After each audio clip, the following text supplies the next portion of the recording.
Hello, team. How are we doing today? Not good stuff. Funny. Not good for you. Oh man. Oh man. Hmm. I wonder So if is it is it academically related or health related?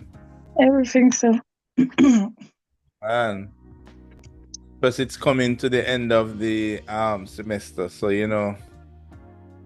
the world starts spinning faster. Huh?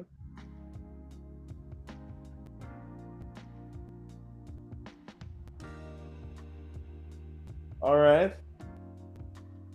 I see some other persons here. Great. Great. We've seen quite a few people. Odin, how you doing?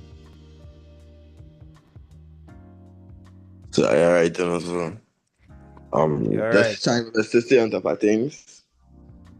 You're hanging in there. You're Yeah, hanging so in yeah, there. that. All right, cool. Cool. All right. Well, guys, um, you are now what, 3 years in? So I guess you kind of know the routine now. When it comes to near this time period, things start to close in.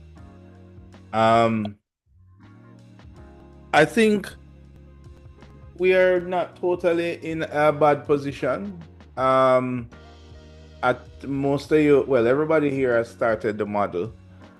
Now, I'm not sure if everybody have finished the model, but I'm doing my best to work with you guys so I can try to ease the burden as much as I can. But at the end of the day, the work must go on. So, today is going to be a critical class. We have two things to cover. Is it two things? It's kind of two things. Um, the first thing is we're gonna cover putting your drawings on sheets and all that stuff. And we're gonna try. I'm gonna see if we can dedicate some time to talk about collaboration. Now we're not going to do the collaboration activity today. I don't think it will fit. But you need to by today's class, we need to divide ourselves into groups. And then the next class, we're going to spend some time and fix up the networking in the different groups, right? So remember all of that networking stuff we did at the beginning of the semester? So now is when it really is going to come into effect because you have to know that you're not going to be working on your own now. You're going to be working in groups of 3. But we're going to talk about that later. First thing we need to get through is the whole idea of the drawing sheet, right?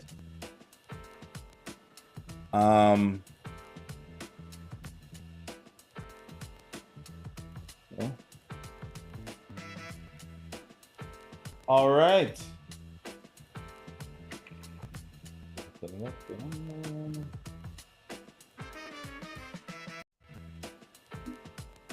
Okay, so now I know that some of us are still working on our model. Now, ideally, the model should be complete. Even if it is not complete, you can still participate in what we're going to do in this class. All right. And what we're going to do is we're going to learn about how do we manipulate the model to give us various drawing output. Now, the reason, as I said, the reason why I said this class is so important is because I've seen over and over again, a lot of us invest a lot of time in creating a BIM model. And then we only generate a fraction of the things that it can give us. Right? Now, I want to share some important bit of information with you guys. And it's going to be it's kind of related to the architectural industry and how the architectural industry.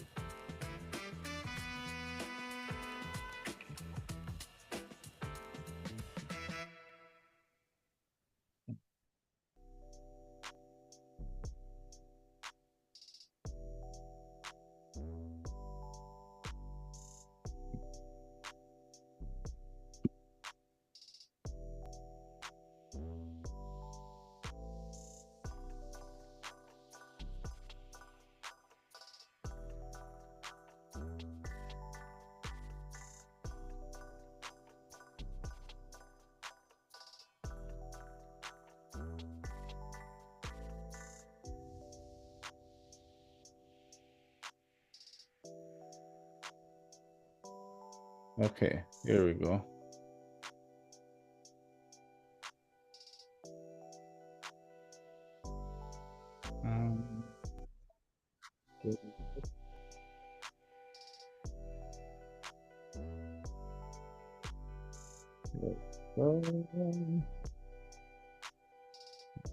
Right.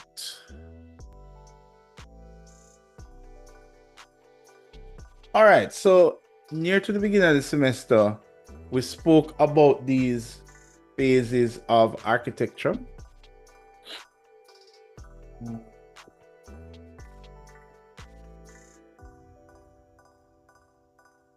Okay, right.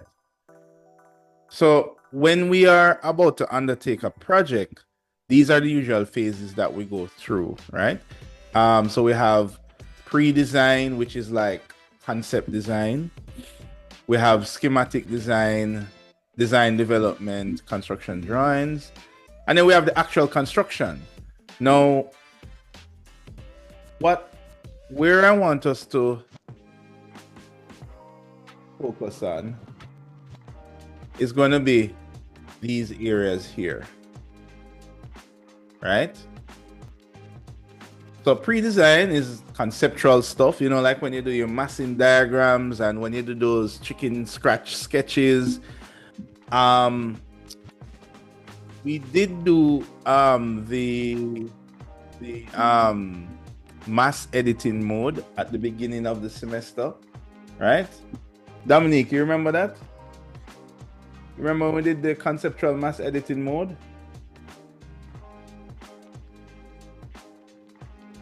Are you here, Dominique?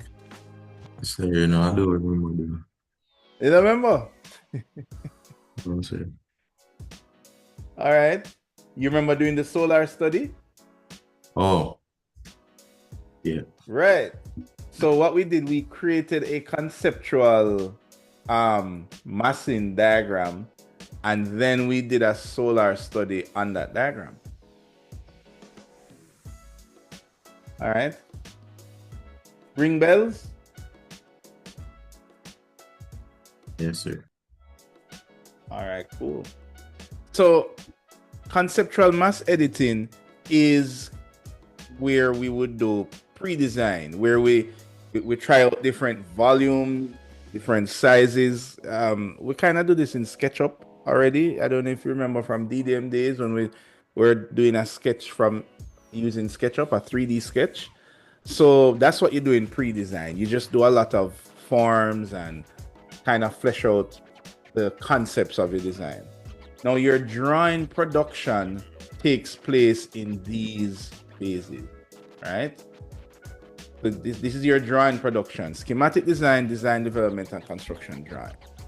When most of you guys leave CSA, you go to work in an architectural firm, chances are you will be doing one of these three things.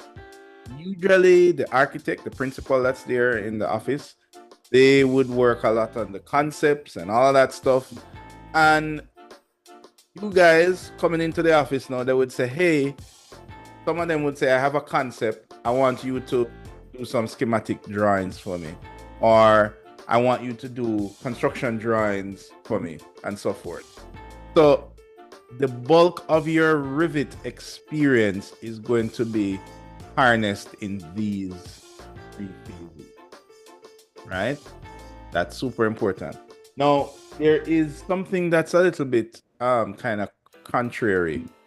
Have you guys ever noticed that in CSA, you're what now? You're 3 years in, So in CSA, I mean, you learn a lot of theory, you learn a lot about design, right? Because we are more design oriented, but they don't exactly teach construction drawings here.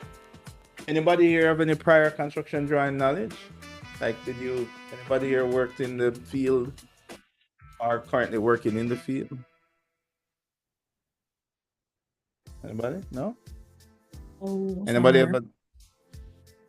What's that, Samantha? No, sir. Just like No? basic. No, sir. Okay, cool. Well, that's all right.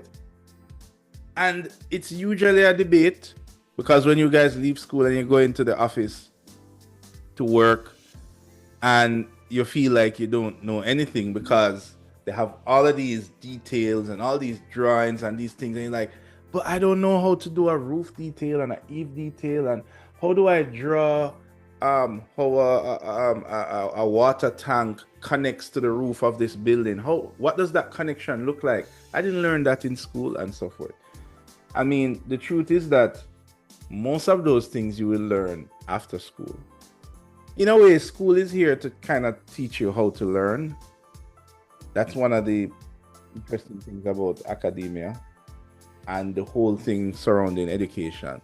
It's impossible to teach you every single little thing. Obviously, a lot of things you learn in industry. And schematic design, design development, and construction drawings are like the cornerstone of what is done in the world in the field of architecture. So if you go to Spain, or you go to the US, or you go to Germany and you say design development, it means the same thing or roughly the same thing all over the world. When you say construction drawings, it means the same thing. And when you say schematic drawings, it means the same thing. Even if it's in different languages. So knowing these three phases gives you the ability to pretty much work anywhere. Now, in architecture school, usually they don't teach these three phases. Technically, it would be impossible.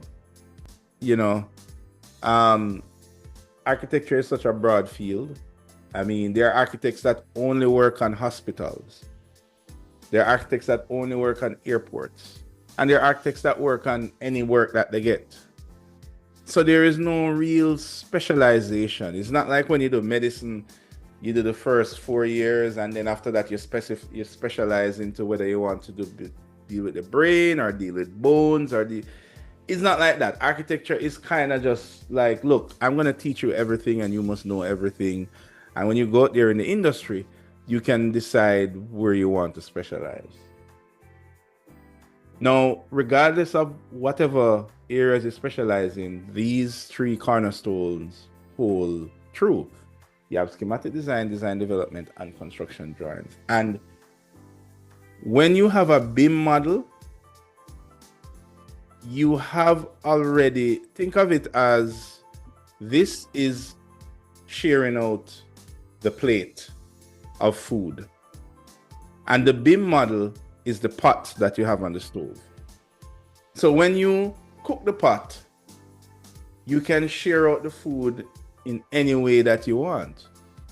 I mean, if you're cooking like some ackee and saltfish and dumpling and yam and those things, you can choose to give 2 dumpling, 1 yam, 1 dumpling, 1 yam, or 5 dumplings. But the fact is that you have the pot of food, so you can choose how to dish out the food. It's the same thing with a BIM model. When you have a BIM model, you have everything there in that pot. At least that's the concept. And then you dish it out, whether as schematic design, design development, or construction drawings. And it is that dishing out that we want to learn here in this class. Now that you have a BIM model, how do I generate schematic drawings? How do I generate design drawings? Because you can generate any one of these drawings from this BIM model, right? And a lot of times we might only generate schematic drawings and we don't even realize that the program can give us everything else. The fact is that you have the model there, right? So I wanted to spend a little time to just cover these three so that you have an idea of what they are like, right? So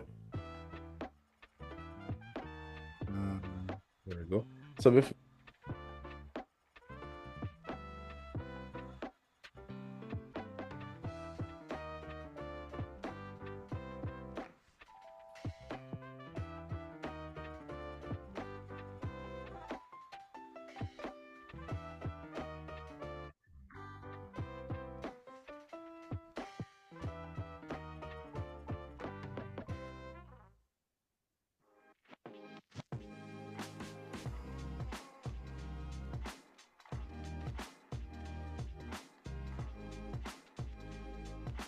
there we go. All right. Now,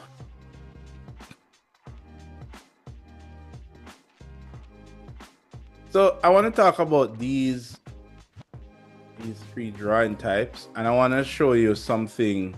I want to ask you something I want to share something with you that is kind of interesting about architecture schools, how they operate.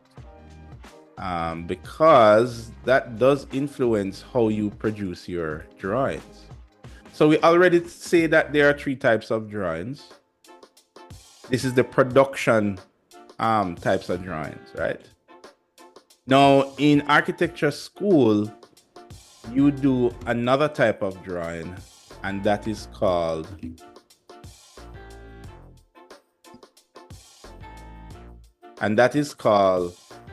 design drawing. So remember, architecture school doesn't necessarily teach you how to do schematic drawings, how to do design. They don't specialize in any one of these phases. What you present in design studio, when you pin up on the board, is really design drawing. So then you might be asking, what is design drawing? So anyway, let's look at some examples of them. So let's look at schematic drawings, right? And this is kind of what schematic drawings is. This is some examples here. So and I have some projects here that I have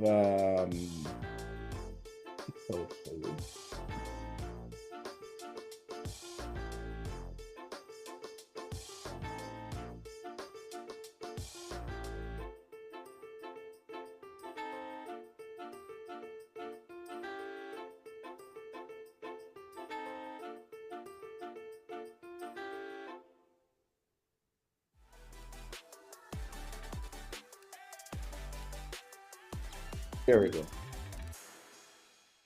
All right, so this is an example of a design development drawing. And if you look at it, there are plans, there are 3D, more plans, there are elevations, there are some sections, right? And there may be a little detail, right? So maybe some 3D plans. So this is design development drawing. So I'm going to place this one here. So this is an example of design development drawings. Now let's look at schematic drawings. Schematic drawings, on the other hand,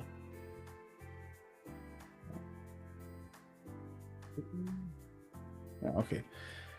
Schematic drawings are more closer to presentation. So for example, let me pull out a sheet here, and let me pull out a sheet here. Pull out a sheet here.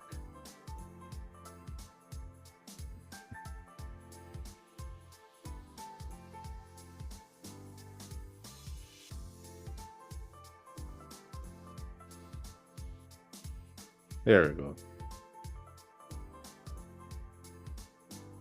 Put them side by side.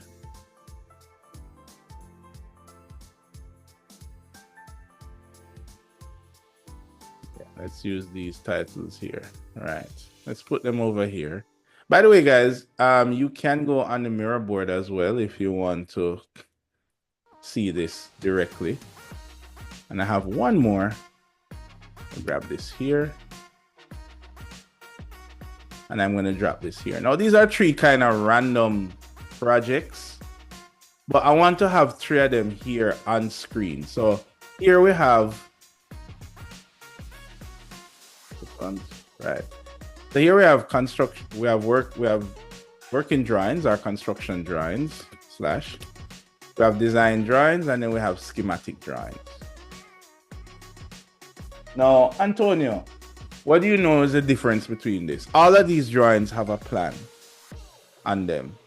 So let's focus on the plan, not necessarily the 3D and the other elements. What can you tell me as one as the noticeable difference between these plans? You hear, Antonio?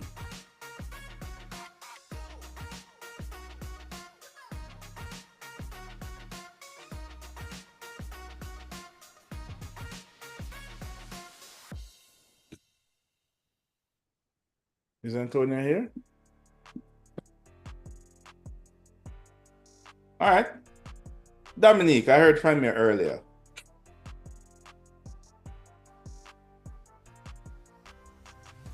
Are you here, Dominique?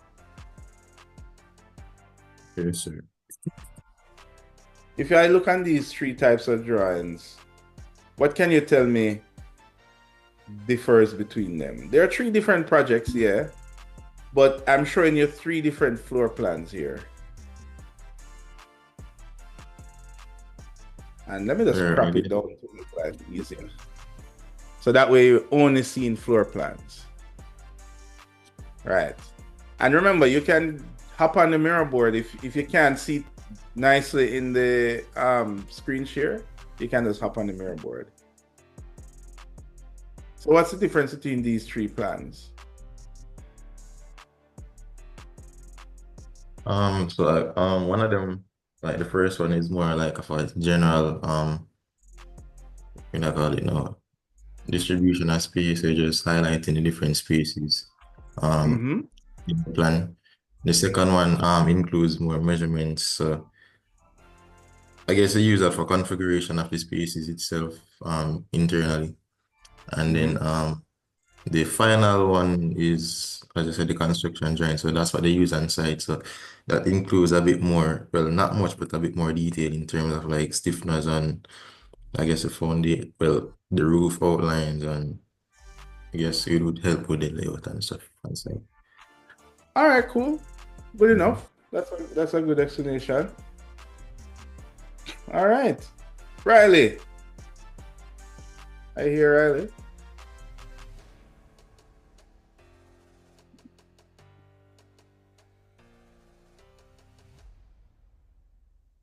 No? Welcome to everybody.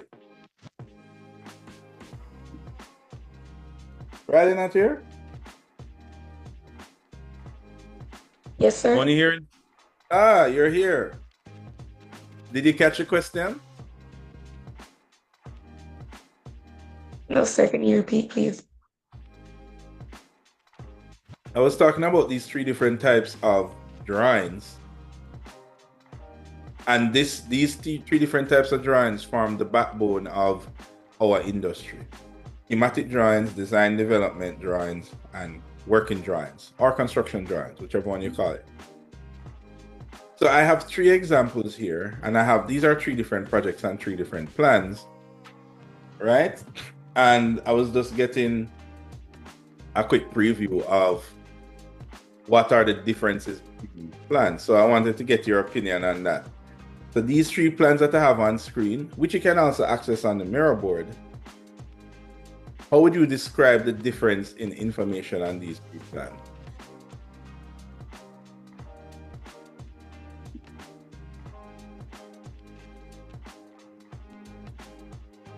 Can you see them? Yes, sir. I'm looking. All right. Well, And remember, you can go on the mirror board if you can. So clearly. All right. You know how to access the mirror board? Yes, sir. All right. Yeah, all right. So go ahead. How would you describe the difference between them?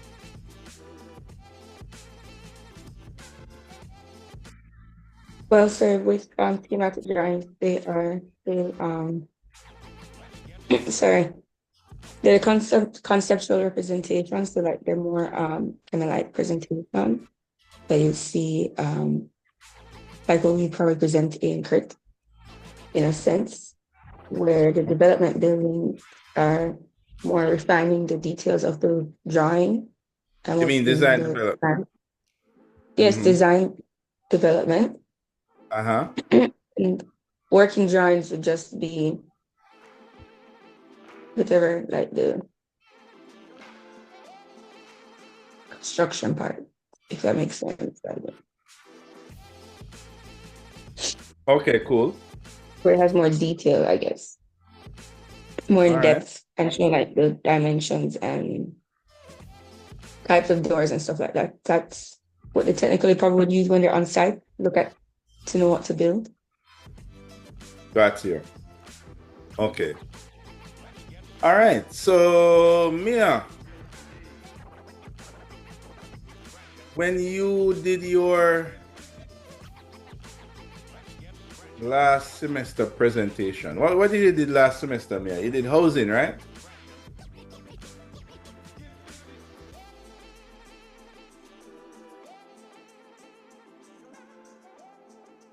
Is Mia here?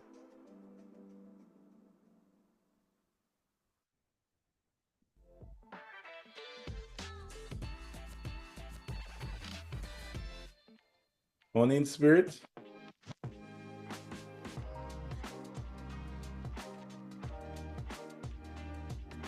All right, what about Odin? Are you here, Odin? Yes, sir. Mm-hmm. Your last presentation was housing project, right? Urban housing, yes, sir. So you heard the three, I guess, opinions and the differences between these three drawings? Yes, sir, I did hear them. All right. So which one would you say you did in your presentation when you did your pinup? Sir, I would say I did design development drawings. Did the design development? Okay, cool. Yes, sir. All right. Well, that's the closest thing I would say to it because I mean, I didn't have all the measurements on the drawings, but I had all the details inside of the floor plans and that kind of thing. So. All right, cool. Cool. All right. What about Dana? I know you're not 100%, but what was your last presentation, what you did? Which one of these drawings did you use? So it would have been a combination of schematic and the development drawings without the dimensions, of course. Right. Okay, cool. All right, cool. Let me get one more. Rayan, are you here, Rayan?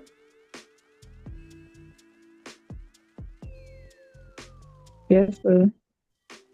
What about you? So I think the design development one. You said which one? Design development. Okay, cool. All right, cool. Now, in architecture school, I would describe it. Let me say me, because different person describe those drawings as different things, right? When you present your design studio, you're definitely not presenting any one of these categories. For example, I remember when I was in school, when I was doing the master's course, and I remember one of my classmates who works in the industry. So most people in the master's course, they probably already have certain amount of years of experience of working. So I remember our first project that we did in the master's course, and he did an entire set of construction drawings, right? Like full detail. Let's look at example of construction drawings, right? So for example,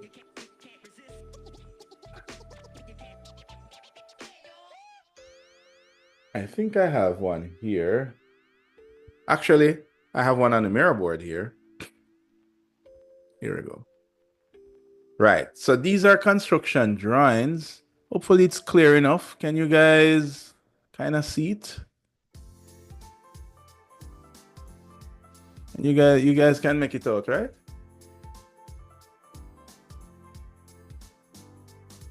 Yes, sir. Yes, sir.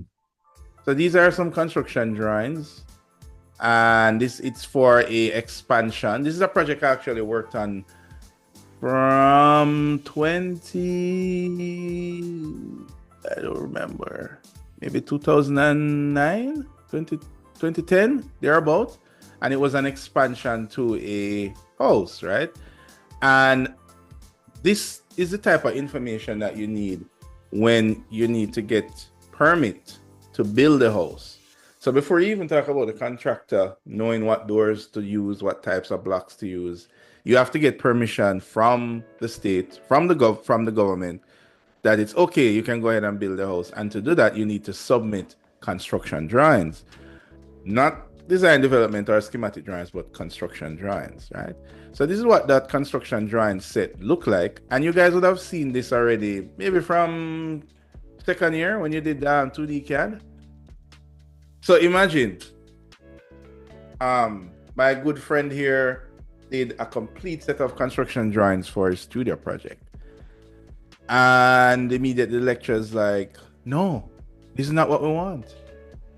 And even though he did a lot of work, like you can see how much sheets these are, right? Usually construction drawings has window detail and door schedules and everything. And he had all of that pinned up. But yet still, he had to redo the work. Not redo the work necessarily, but do additional work, even though he had already done so much work. And the reason for that is that in architecture school, it's not about necessarily doing one or mastering one of these. Now, in the industry, yeah, you need to do construction drawings in order to build the drawing or in order to get it passed. You do schematic drawings near the beginning of a project, especially when you're talking to the client to try and work out what the spaces are. Naturally, you don't want to invest in doing further details on a project until you know that that's definitely what the client wants. So this is why schematic drawings exist. Design development drawing kind of sits in between the two, right? It shows you more information, but the key information that design development drawings usually don't have is details. So for example, details and schedules and material details. So for example, I'm using a 1 foot by 1 foot tile. I'm using what type of covering for the walls. What is the size of the floorboards? What is the spec for the toilet and the sink that's being used? What is the spec for the tub? These are now much finer details that tells the contractor what to buy when he goes to the hardware, right? So that is the next step up. So notice I label it 1, 2, 3. It gets more complex as you go forward, and then one builds on top of the other one.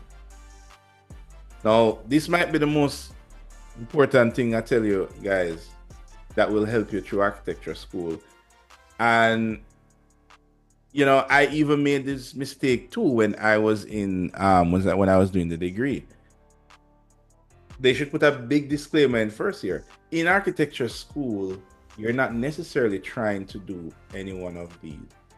In architecture school, you do what's called design drawings, right? And design drawings, what is design drawings?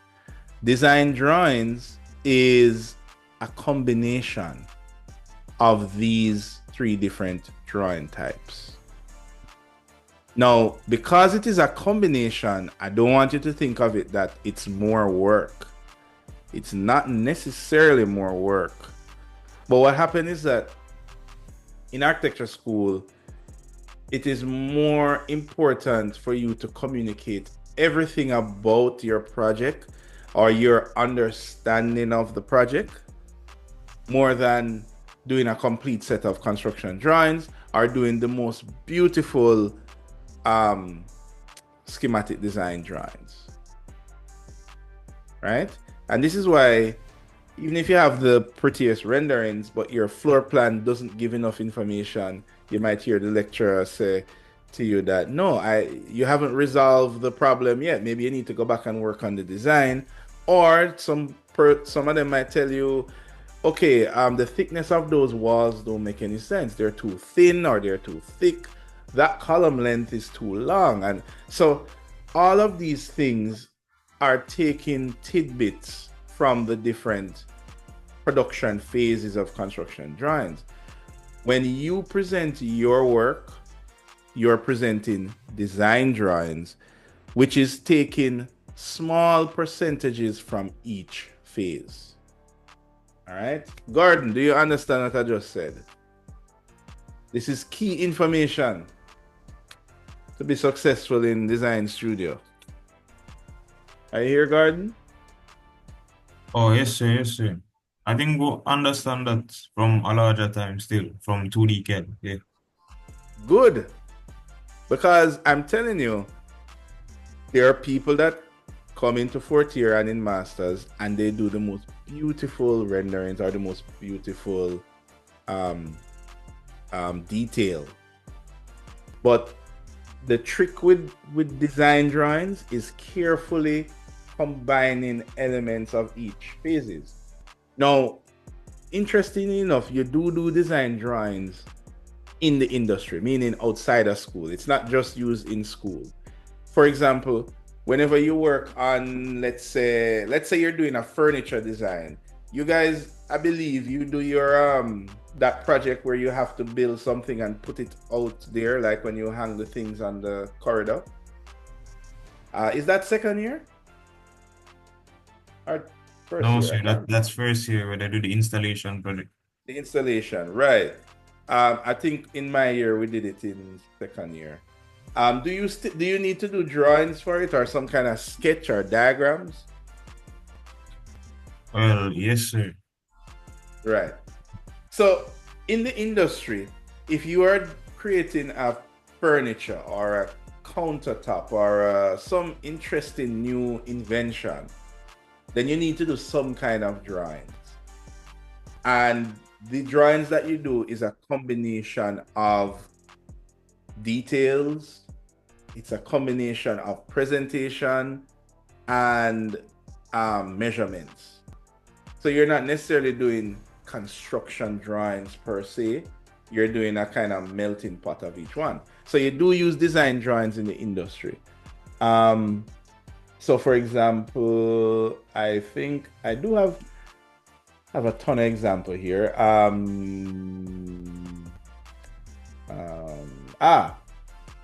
Let me see if I can, where do I have this now? See if I can show you one here. Which is here. And if I still have it.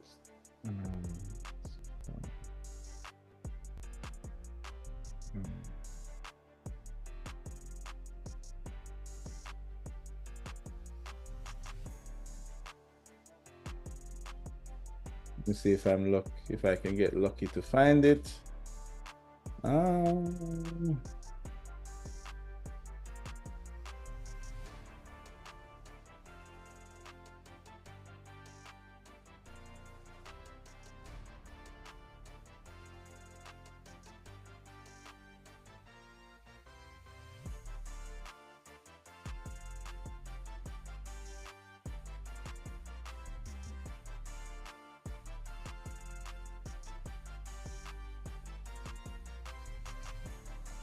Okay, here we go.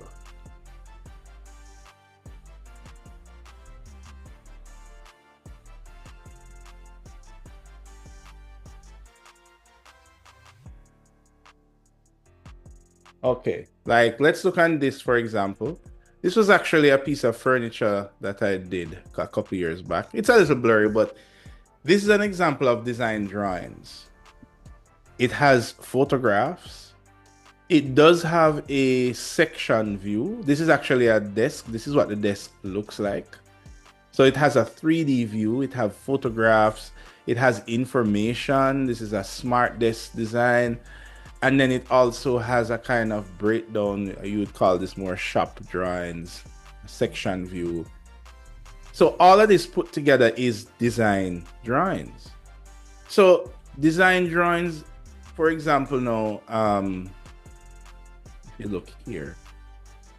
So this was my dissertation project in the master's course.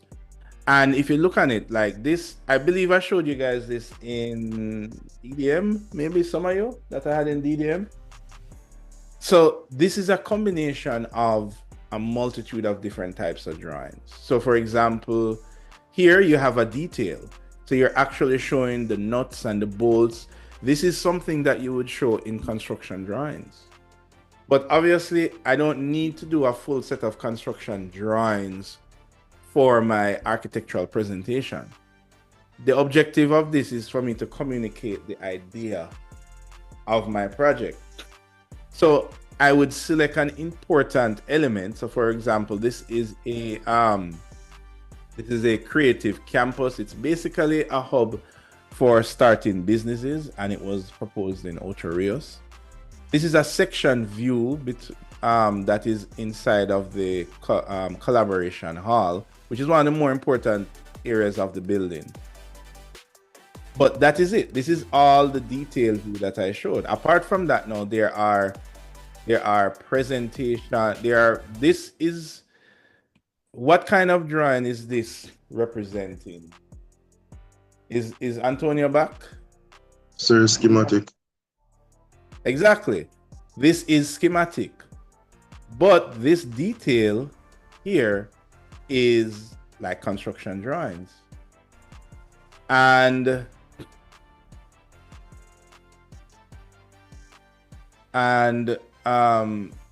this elevation here, these section views here are like design development drawings, right? It's a little bit more information than schematic, right? It's a kind of maybe a hybrid between the two. So what I'm trying to show you here is that design drawings, the hybrid of the different phases of drawings. And I don't want you guys to fall into the trap of saying, oh, I can do, I'm going to show all the stiffness and all the wall details and all of that. No, you only need to show that where necessary. And what you're really doing is design drawing. No. So what size sheet that say? Well, each of these sheets is a 24 by 36. So in total, this measured about probably about 15 feet. No, about 20 feet wide. So it was pretty large. Here is a photograph of, that's actually me. And this is what the printout looked like. So it was a lot of sheets, a lot of models. So this was a school project? Yeah, this was my dissertation project in the master's course at CSA. Like it's right there, guys. So I know the struggles. I know the struggles, guys. Right? So they don't really look like you know the struggles still, sir. But if you say something, I'll take your word. Well, some things are different, but some things remain the same. Right? So yeah. So for example, I know that some persons fall into some, I call them traps, and I'm trying to set things up to allow you to avoid those traps. Like one of them is almost all of us do a Revit model. And at times, even though we have this elaborate model, we don't really know how to extract the type of information, whether we're doing schematic design, construction. Like if we want to extract a detail How do we do that? We have a model already. If we want to extract a kind of a schematic, a presentation drawing, how do we do that? So that's the first thing. The second thing is for you guys not to get caught up in each one of these phases, but think about what you present as design drawing. I have made mistakes and I've seen other mistakes being made. So because I know the struggles, I'm trying to give you the ammunition to avoid the mistakes. Now, in all of this that you see here, you also have presentation drawings, right? And presentation drawings usually fall somewhere closer to schematic drawings, right? Or somewhere in between. So for example, presentation drawings could have dimensions. Usually they probably don't. So let me give you some examples here. Here we go.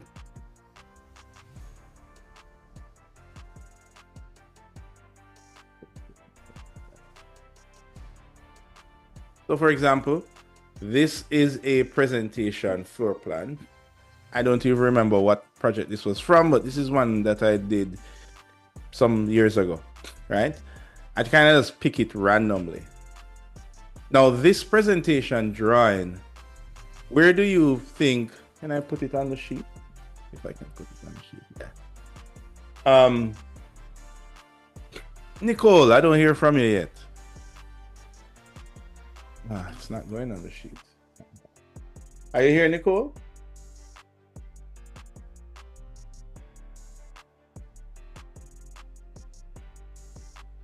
Hello. All right, as she comes to the mic. What about Mia? Is Mia back? Are you here, Mia?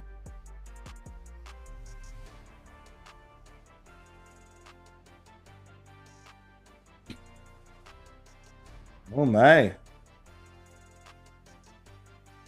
Riley?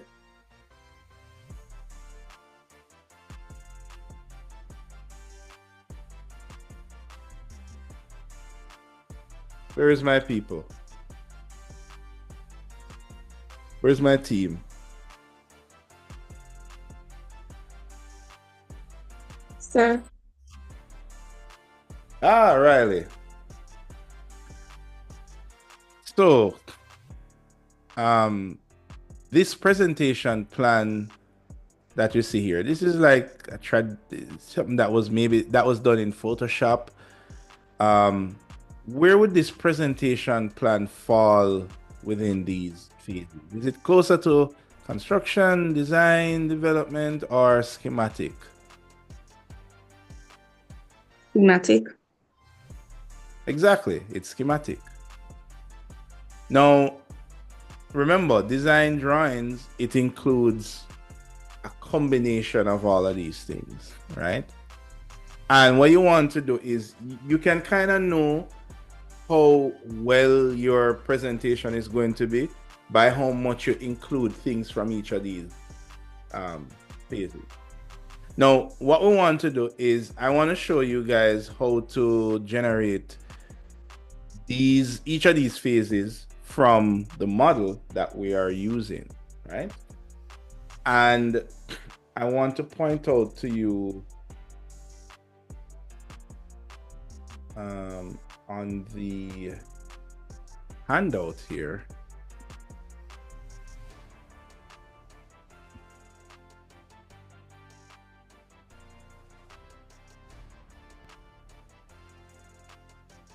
Oops, where did you go?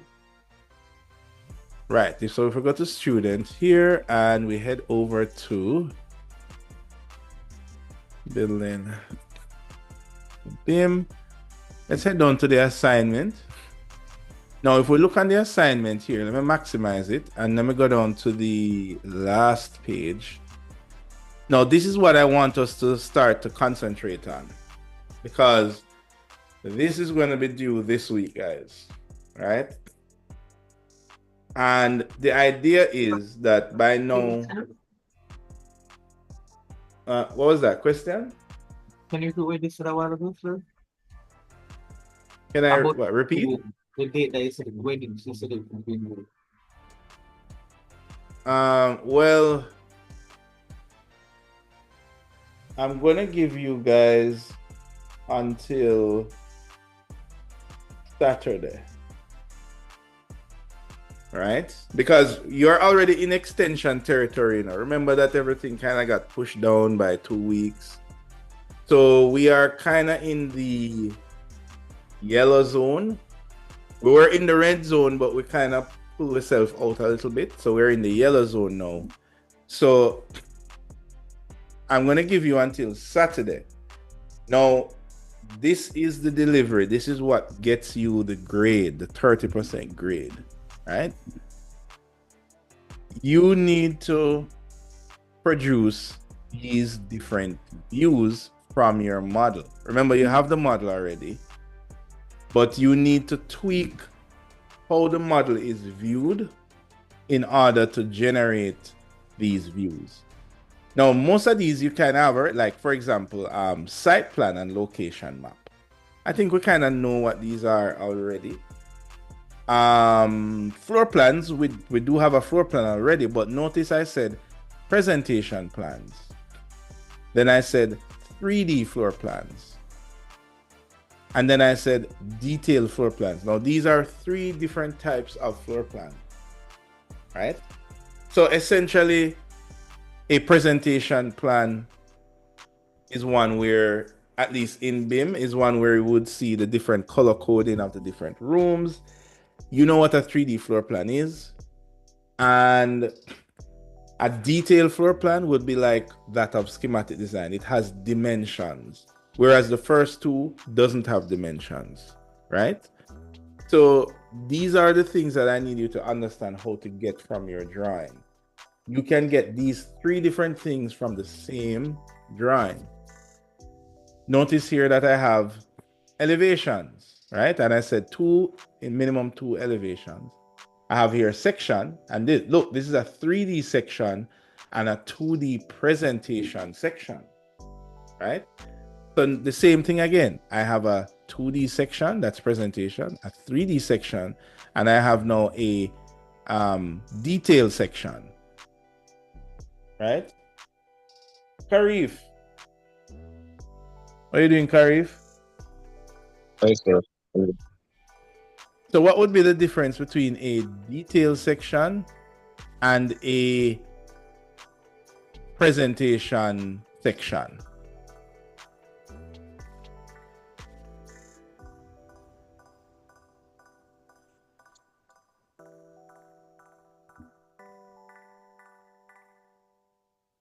What do you think?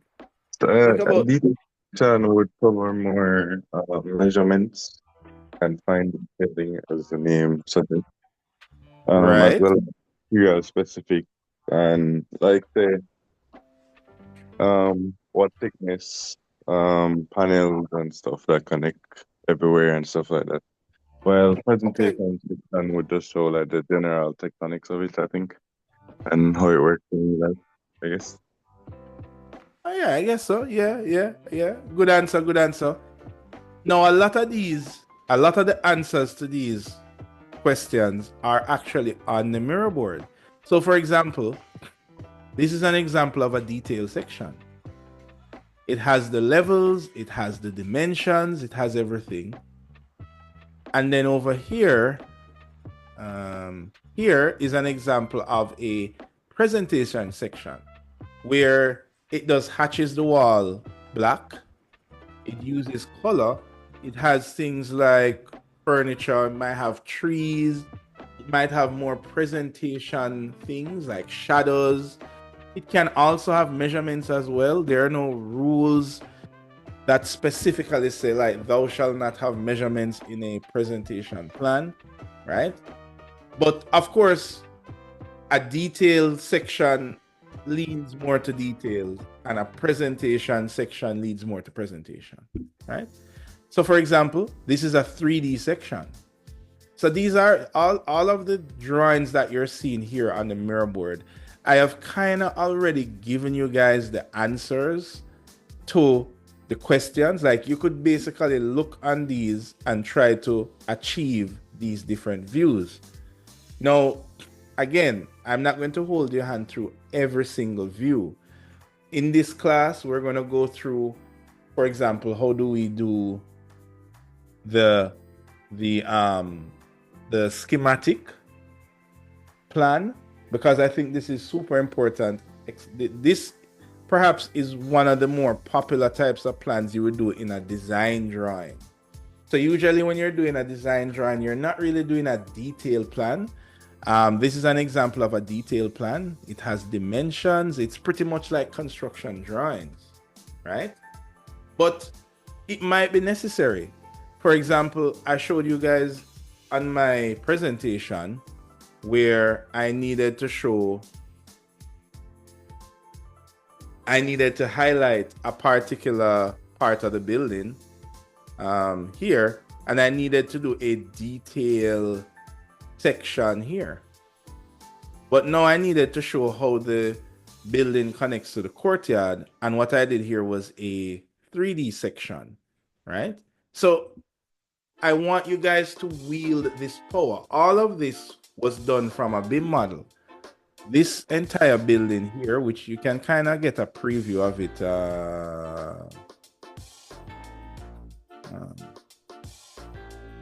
Where do I have it? I have it.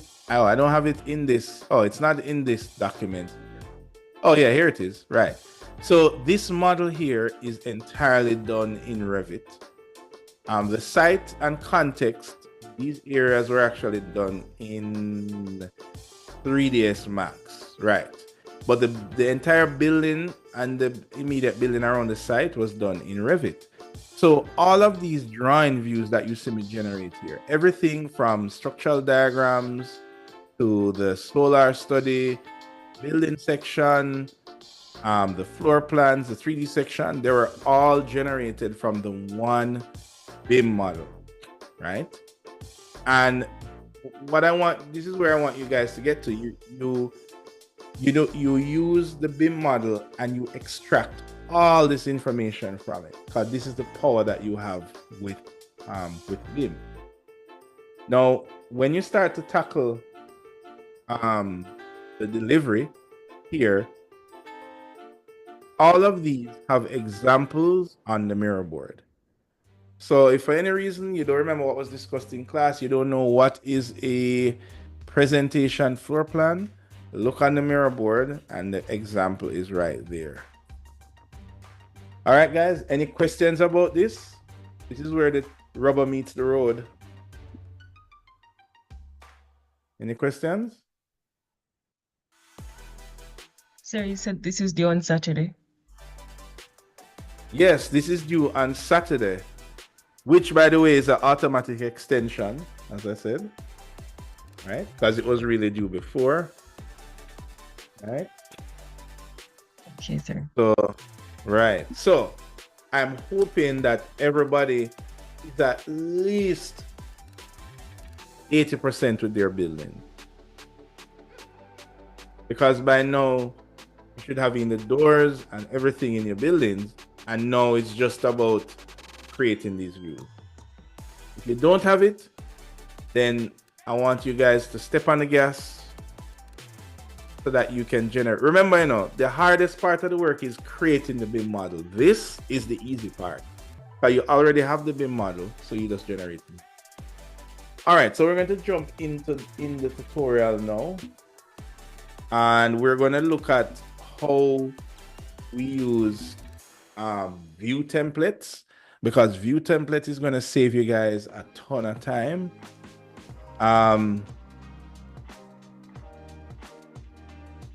Right, and you will also need to create this sheet here. The default sheet in Revit kind of looks like this, so it's already done for you. You just need to swap out the Autodesk logo and information and put your information in there, right? Now you can combine any views together on different sheets. This is by no means saying that you need to have 13 different sheets. So for example, if you can fit the 3D floor plans with the presentation floor plans, then that's great. Then you will have both things on one sheet. At the end of the day, you just need to have all of these drawings. Now, when I look at all these drawings, I'm going to look at the accuracy, the detail, the drawing completeness. Like how much stuff did you include in the drawing, or do you have furniture? Are you missing this or whatever you? And I'm also going to look at the sheet composition. How well did you combine the different things on the different sheets? Notice in there are 3D perspective views. You do not need to render your views in a different software, meaning you don't need to go to Lumion or Twinmotion to do this. This is just Revit. All right, guys, you can do this entire assignment in Revit. This 3D view doesn't even need to be rendered, right? You can just use the shaded view, guys. This is not about rendering and lighting. We did that last time. This is just about being able to generate different views from Revit. All right. When you're all done, you submit the work here. All right. Now you need to ask me the questions today, guys, because after today, the next time I see you, we're going into a different topic.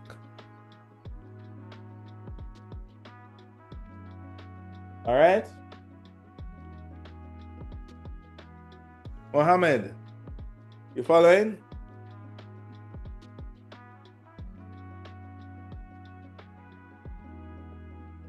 Are you here, Mohammed?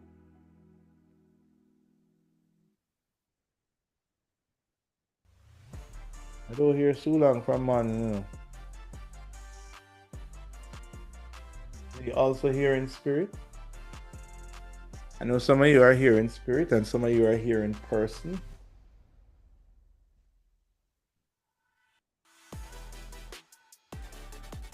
You following me, Siobhan?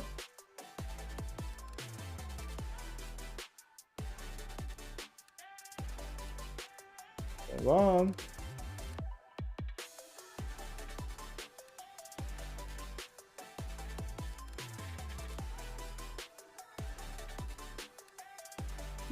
Where is my class today? Who's following me? Following, sir. I'm following, sir. Yes, sir. We're following, sir. Ah. Okay. So you Following, guys are sir. here. All right, cool. All right. I hear you. I hear you. I hear you. All right. So we're going to look on now. So what you can do now is open up Revit, right? And we're going to look at how we can generate this in Revit. And this is really useful, especially if you want to quickly label your rooms. And what we're going to do is we're going to use the features of Revit. So there's no need to go in with text and label each room and go into Photoshop and color code. Like we want to be as efficient as possible. So we're going to look at that.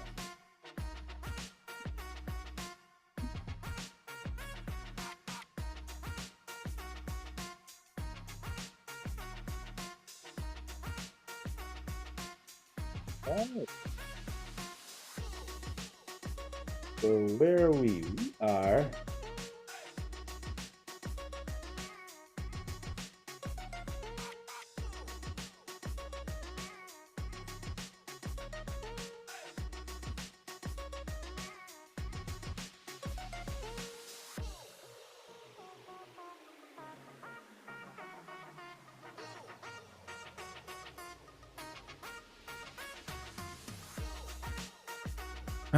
Of course you're updating every time. My program, it's always updated. It's coming up, guys. It's coming up. It's coming up. It's coming up.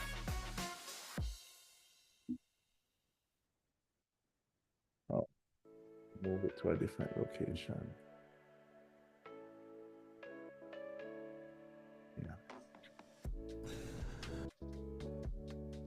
Alrighty, here we go. Okay. Now, when we have all our elements in our BIM model, this is what our model should be looking like. Okay, now when we have all our elements in our BIM model, this is what our model should be looking like. Okay, now, okay, what's happening here? Okay, this has an arrow, definitely.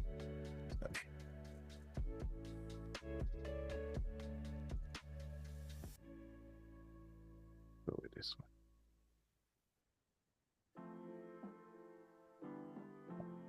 Have you frozen? Of course you have frozen. Yes, of course.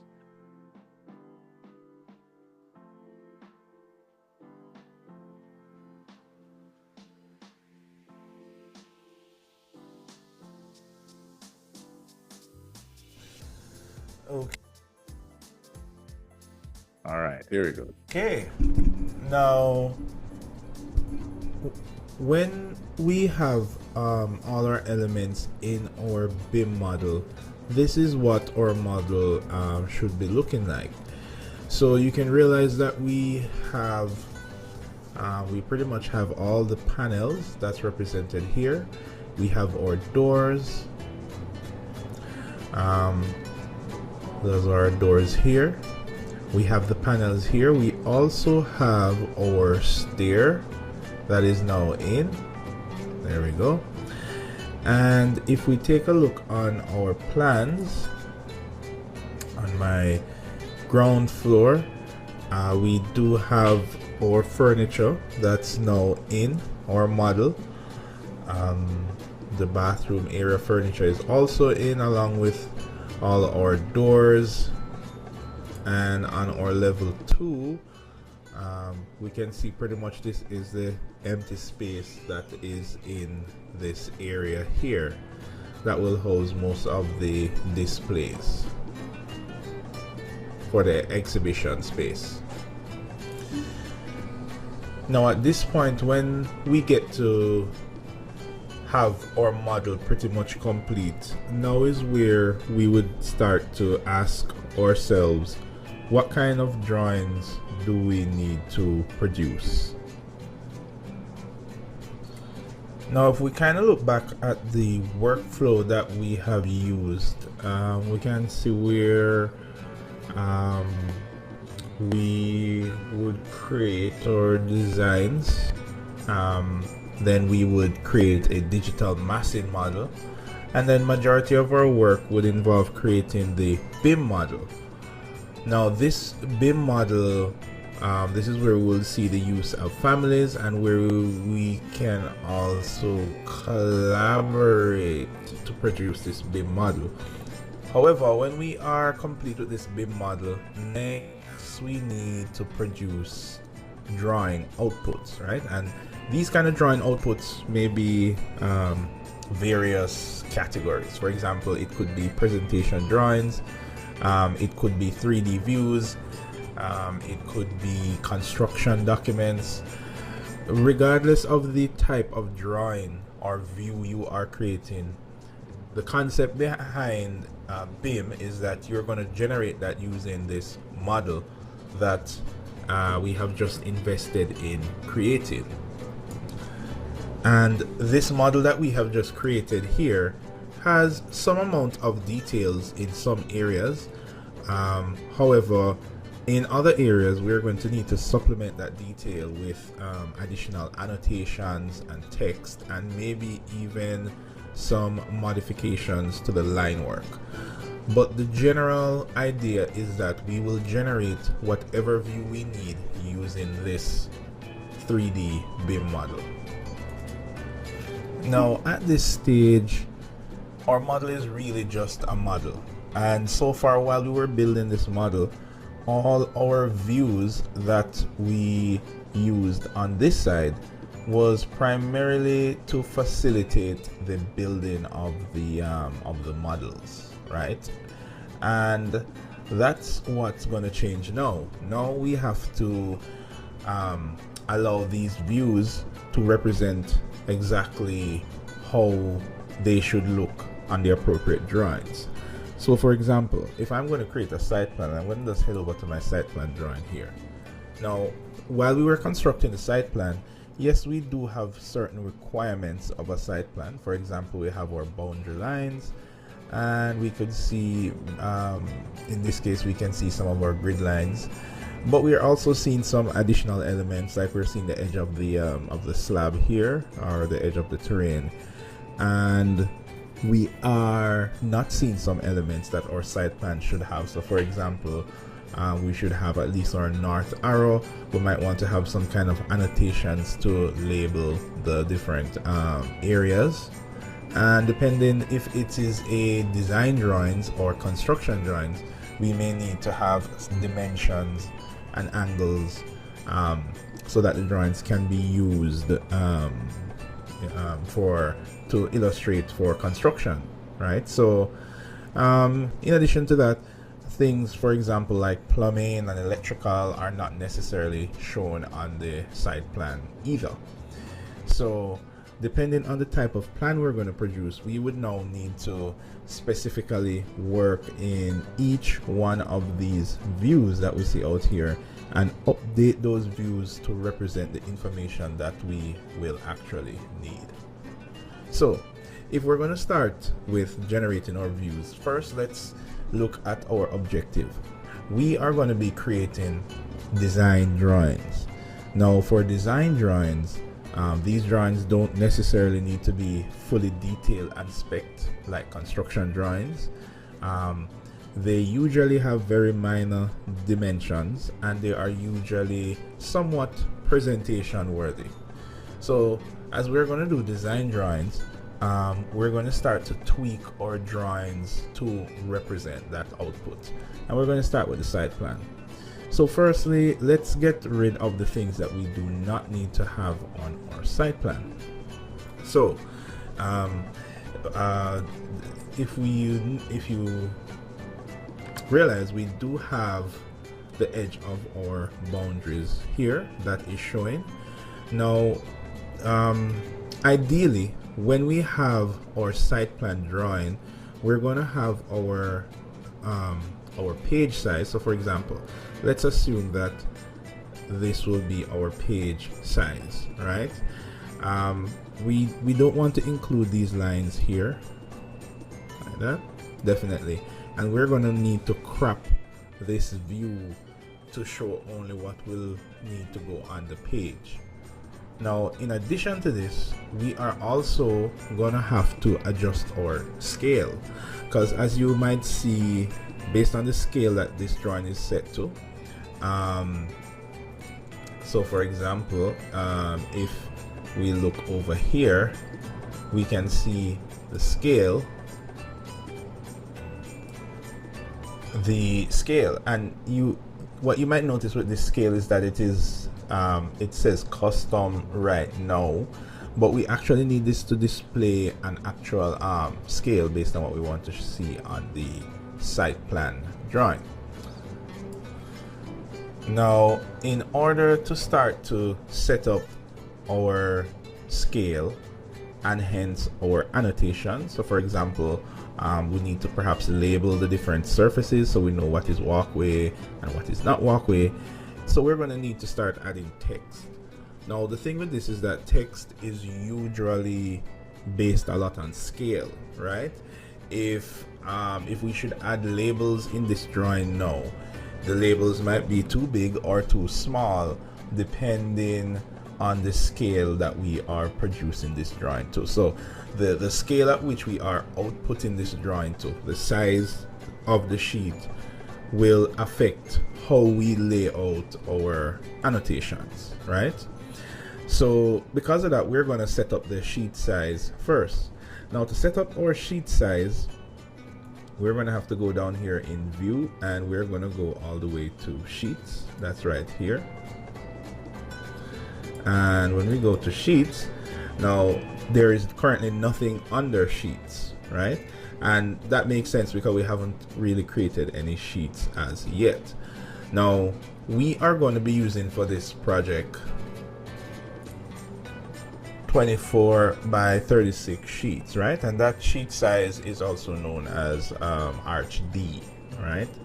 So that's 24 inches by 36 inches. So first thing we need to do is to set up the sheet size, and then we can scale our drawing, and then we can add annotations that we need going forward. Now, one thing I want to highlight here is that on our handout here, what is required is 11 by 17 sheets. So even though the tutorial I'm doing is on a different sheet size, that means that you're going to need to watch how you set your scale, right? To fit on the sheet. Okay. All right. So let's continue. Okay, so we're going to right click and we're going to choose add a new sheet. And just like with other assets in Revit, sheets are also members of families. So we would actually need to load that sheet size, and we find that sheet size under title blocks. And here are the different sheet sizes. Now these sizes are actually under metric. Notice here, and usually when we're doing sheet sizes, we tend to quote them in imperial measurements. So we're going to look under imperial in our content folder. So under imperial, and in case you're trying to locate the content folder, it should show up here by default, but in case it doesn't, you can look on the left hand side where you have these shortcuts, and sometimes the shortcut for that content library is there. If you don't see that there, then you're going to need to browse to on your C drive. You're going to go into program data and then Autodesk Revit 2020 libraries, and then US Imperial. So that is the search path for this. Now you're going to need this in order to have the families, and in this case we need to have a title block family which contains our sheets. Now remember, if for any reason you don't have these families on your device, you can literally go to Google and type Revit content libraries, and you should get within the first or second comment a link to the Autodesk website. So for example, how to download Revit content. And when you click that, this is actually a link to Revit's forum, and all the content libraries are there. So you would download the one appropriate for your Revit program, and that will give you access to all of these family files. Okay, so now that we're over in US Imperial, we're going to head over to title blocks, and as you can see all of the different sizes and sheet sizes that we have here. All right. Now, what I want to highlight here is that for what we're doing here, we're going to be doing 11 by 17. So luckily that size is already there. In this tutorial that I'm doing, I'm using 24 by 36, but on the handout, it's going to be 11 by 17. So when you head over to architecture, over here, right? So when you head over to sheets, and let me do this with a blank project just to give you an idea.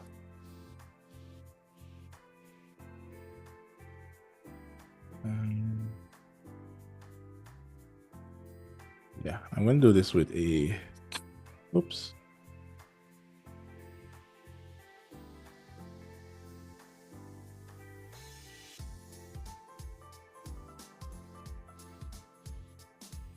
Yeah, let's use a residential template.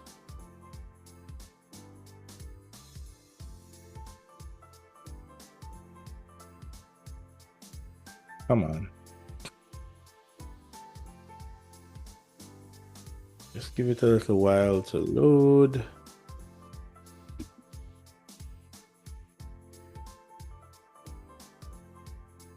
Okay, while this is loading, are you guys following? Do you have any questions thus far? Anybody has their Revit open and trying to follow? Anybody? Yes, sir. Okay. I know some of us are relying on here we go. I know some of us are relying on the recording. So, but as I said, guys, you can't ask the recording questions. So if you do it now, you can always ask me questions. All right. So I'm using this blank drawing just for an example. And this drawing template that I have open here, it actually has some default sheets here, but we're gonna ignore that. All right, so if I go to insert and I go to load family, and again, as I said, we're gonna go to US Imperial and then we'll go to title block. Here they are. So I'm gonna choose 11 by 17 because that's the size that we're going to be using. So this project already has it loaded already. I'm going to just replace it because I'm just doing a demonstration here. All right, cool. Now it's loaded into the project, but in order to, so when we're creating a new sheet, just like what we saw just now in the video, we'll see now that we have 11 by 17 loaded. We choose that. And of course, this entire sheet is a family. And if you notice, when you look on the handout here, this is what the sheet design should look like. So you're going to have to go in, download a copy of the UTech logo. So you have a picture of it. You're going to title it correctly, just like what you see here. However, you're going to put your student ID and your student name here, right? And for the lecturer's name, you can just put my name there as well. So if I head back to Revit here, you're going to have to modify this template. And to do that, you're going to click it and choose Edit Family. Last time we had class, we talked about editing families, and we did that for the door. This time we're doing it for the sheet. So if I choose Edit Family here, now I'm able to go in and move the different sheet elements around. So this is where I would know, I would delete this logo here. I could change the names here. I can even delete like this. I have a table here. I can remove it. I have full freedom to edit this title how I see fit. And of course, if I want to add an image here, like the UTech logo, I would go to Insert and I would import an image. Now, when I'm finished editing the sheet, remember I'm in the family editor. So what I want to do is, I think I'm going to want to save this, especially that we have part 2 of the assignment coming up and we're going to want to have a sheet, the sheet to use. So I'm going to save this family. I'm going to go to Save As. I'm going to save this family. File, Save As, Save Family. Now, notice that you say family here, you don't say project because you're in the family editor. Remember, we chose to edit the sheet. So that's why you only get the family option here. And I'm going to save it on my desktop where I can get it. And maybe I will call this major project with the sheet here. And I'm going to choose save. So now that I've saved it, I can load it into my project and close. And I'm going to choose to load it into, let's load it into my sample project that I have here. Right, that's here. And see, I can place the sheet here. So notice that this is now the size of 11 by 17, unlike this size that I have here, which is much larger. So that will affect how large you can make your drawings. All right, so let's continue.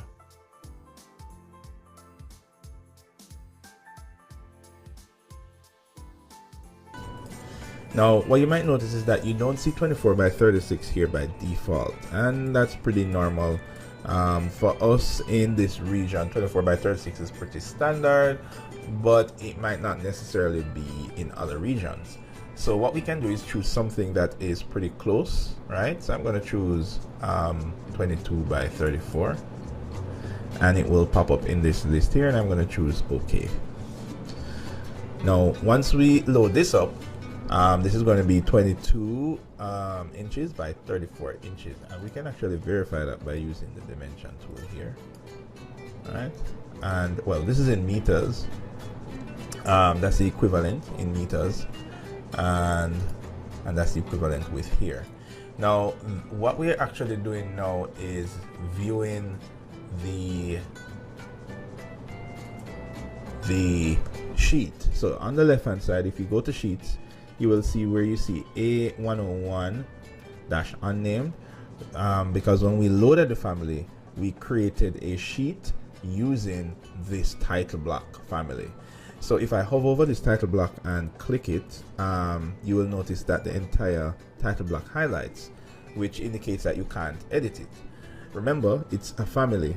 So just as how we edited the windows and doors, where we had to open this in the family editor, we would do the same for title blocks, right? So we do need to edit this because it's not exactly 24 by 36 inches. So we need to actually click on that, and we're going to go to edit family.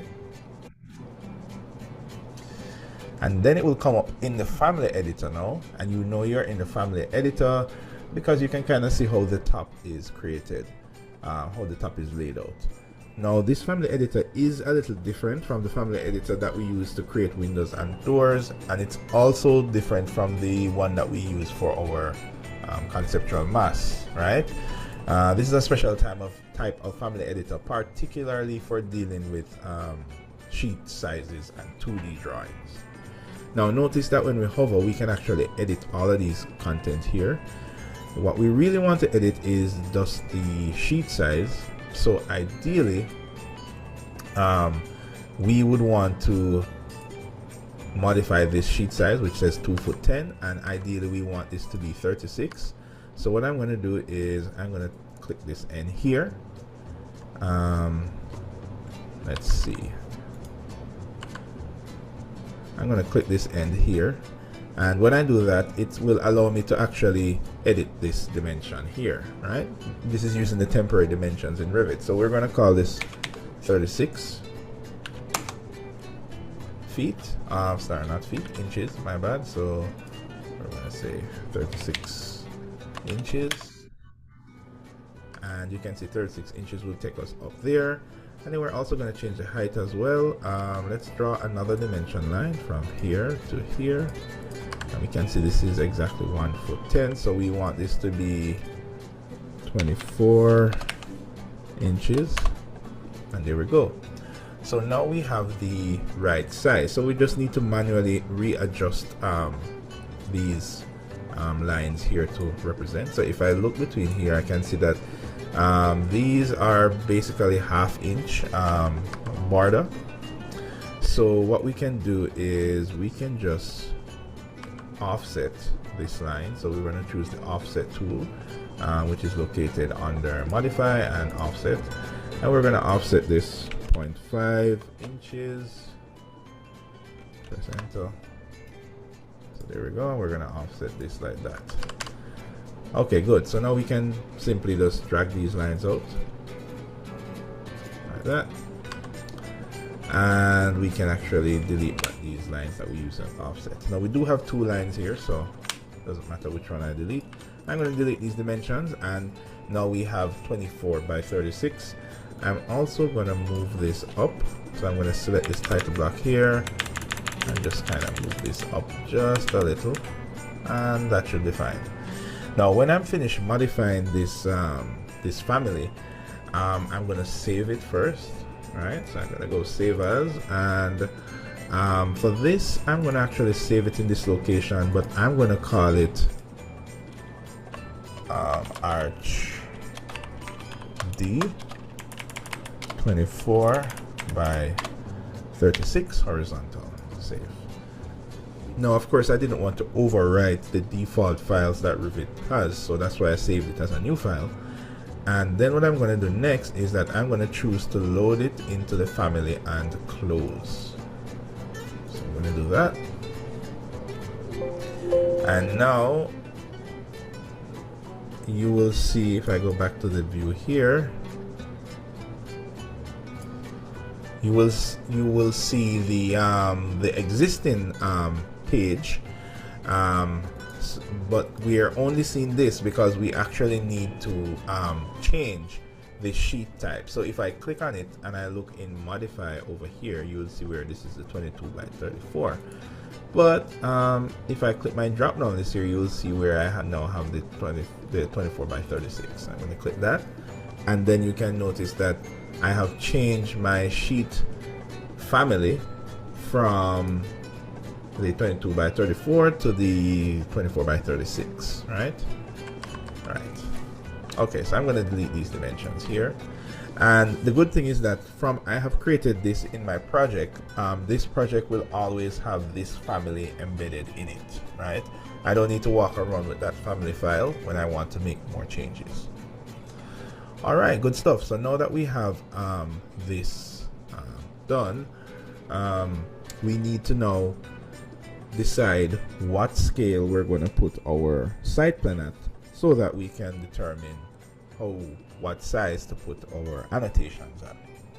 So what we're going to do is we're going to go and we're actually just going to drag the site drawing directly onto our page. Right, so we're going to do that. We're going to drag that out.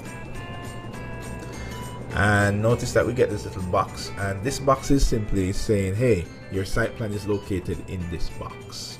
So we're going to click this now, and then it will be positioned. Now, the important thing to keep in mind is this is the site plan relative to the size of the sheet, right? And remember, the size of the sheet is 24 by 36, right? So if I click on the site plan here, you will see that it has a custom scale of 1 millimeter is equal to 240 millimeters, right? Which is saying that that's a custom scale. And we can see the scale displayed here with this label that's automatically placed by Revit. So what we want to do is to kind of standardize this scale. So to change the scale, we need to click on that drawing, make sure the drawing is highlighted. So I'll do that. And you will see that viewport is here. And then what I can do is choose one of these standard scale sizes that we have here. So we can maybe start with 1 in 100, and you might say, oh, whoa, 1 in 100 is really big for a site. So maybe 1 in 500. That might be too small, so let's try 1 in 200. All right, 1 in 200 does it just fine. Now what I'm doing here is I'm actually dragging it on my page to kind of align it to the best possible location. Now remember, ideally this is not what we want our site plan to look like. We do need to crop these lines some more, right? So in order to do that, we're going to head back over to our site plan drawing. Now when I click that, notice that my site plan drawing has been set to 1 in 200, and that's because that's the size that works with our sheet, right? Now the next thing that we want to get done now is that we're gonna fix this edge right here. Now point to note, down this side, this can show us where our boundaries will be at, and it can help us to crop our drawing. So notice the symbol is like a crop symbol. Right now it has an X, which symbolizes that it's disabled, so we want to click that to enable it. All right, and then once the crop is enabled, which means that it will crop our drawing, we have to make the crop visible, right? This is just how Revit works. You can make the crop cut the drawing but invisible to be seen. So we're gonna turn on the crop lines, and this is what the crop lines look like. Now this line corresponds, if I go back to my sheet drawing here, it corresponds to this brightly colored line that you see there, right? This is our window into this plan. So if I go back to site plan, I can actually click these boundaries and adjust them, and what will happen is that it will just crop my drawing all the way down. So I'm going to crop it all the way to there, And maybe crop this to here. Let's crop this some more.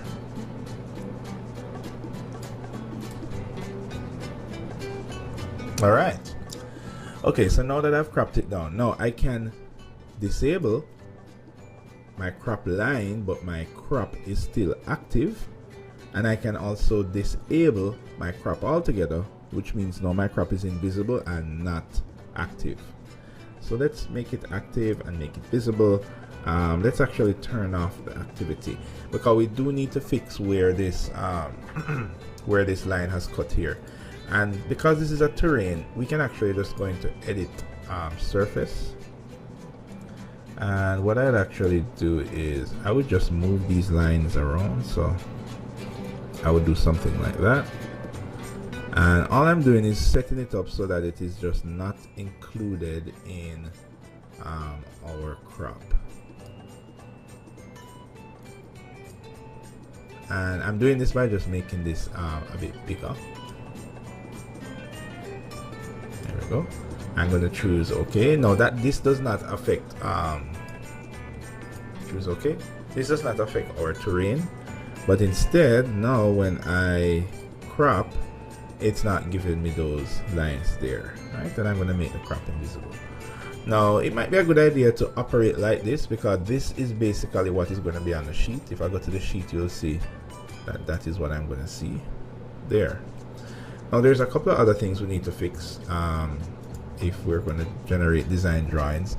The next thing is, notice we have these little triangles here, and what these triangles are is giving us an indication as to where our elevations will be taken, right? So I'm going to just tab into this and kind of move it out, and I can even move it beyond the crop point, because we don't need to be seeing this in the site plan necessarily, or at least for now.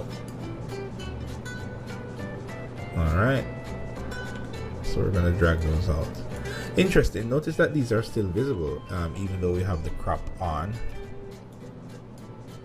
That's just how Revit works. Alright, so now that we have these on the outside, we are not seeing it on our sheet. We would need to hide them. So I can go back to my sheet here, and I can just right click and say hide in view. And do I want to hide this individual element, or do I want to hide all elements of this category? So I'm going to say hide the category, and that will hide all of these those items. Now of course those items are still there, they're just hidden from us, and if I wanted to see where they are, I could just click on the hidden icon right here, and when I click that, you will see that everything that I hid is now shown in this kind of a magenta color, and I can switch it back off now, and that is what I will see. Okay, so the next thing that we perhaps want to do is we want to actually set this to be project north. Usually when we do a site plan, not project north, true north. Usually when we do a site plan, we want our site plan to be oriented to true north, so we're going to change that now to true north. Okay, and there we go. So now this is showing me the true north, right? Which is usually what you want to show site plans in, right? So if I take a look on my sheet here, we notice that that is how it's displayed here. Now we do also need to show a north arrow along with some labeling. So to add a north arrow, we need to add another type of family, but this type of family is not a 3D object. It is actually a 2D object. Now if we head over to annotate tab, this is where we find all of the 2D objects that we can add to our drawings. So these includes annotations, for example, text, symbols, components, which are like pre-made symbols, and things like door tags and window tags and dimension lines. These things are all 2D elements or annotative elements. So what we want to do is head over to this symbol here, and if you look, we actually have a preloaded north arrow here, and this is what it looks like. Now you may want to change this north arrow, then we would go to load family, and of course we're taken back to our libraries, and to load north arrows we want to go under annotation, and then under annotation we see north arrow 1, north arrow 2. So let's choose north arrow 1.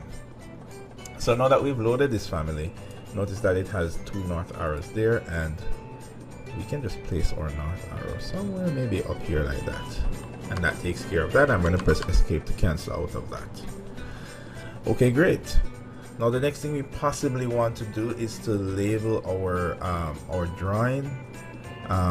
So we're going to do that also. So to label drawings, we want to be in the annotate tab, and then we can simply just use our text tool here, and we can just put it there. So we might want to label paving.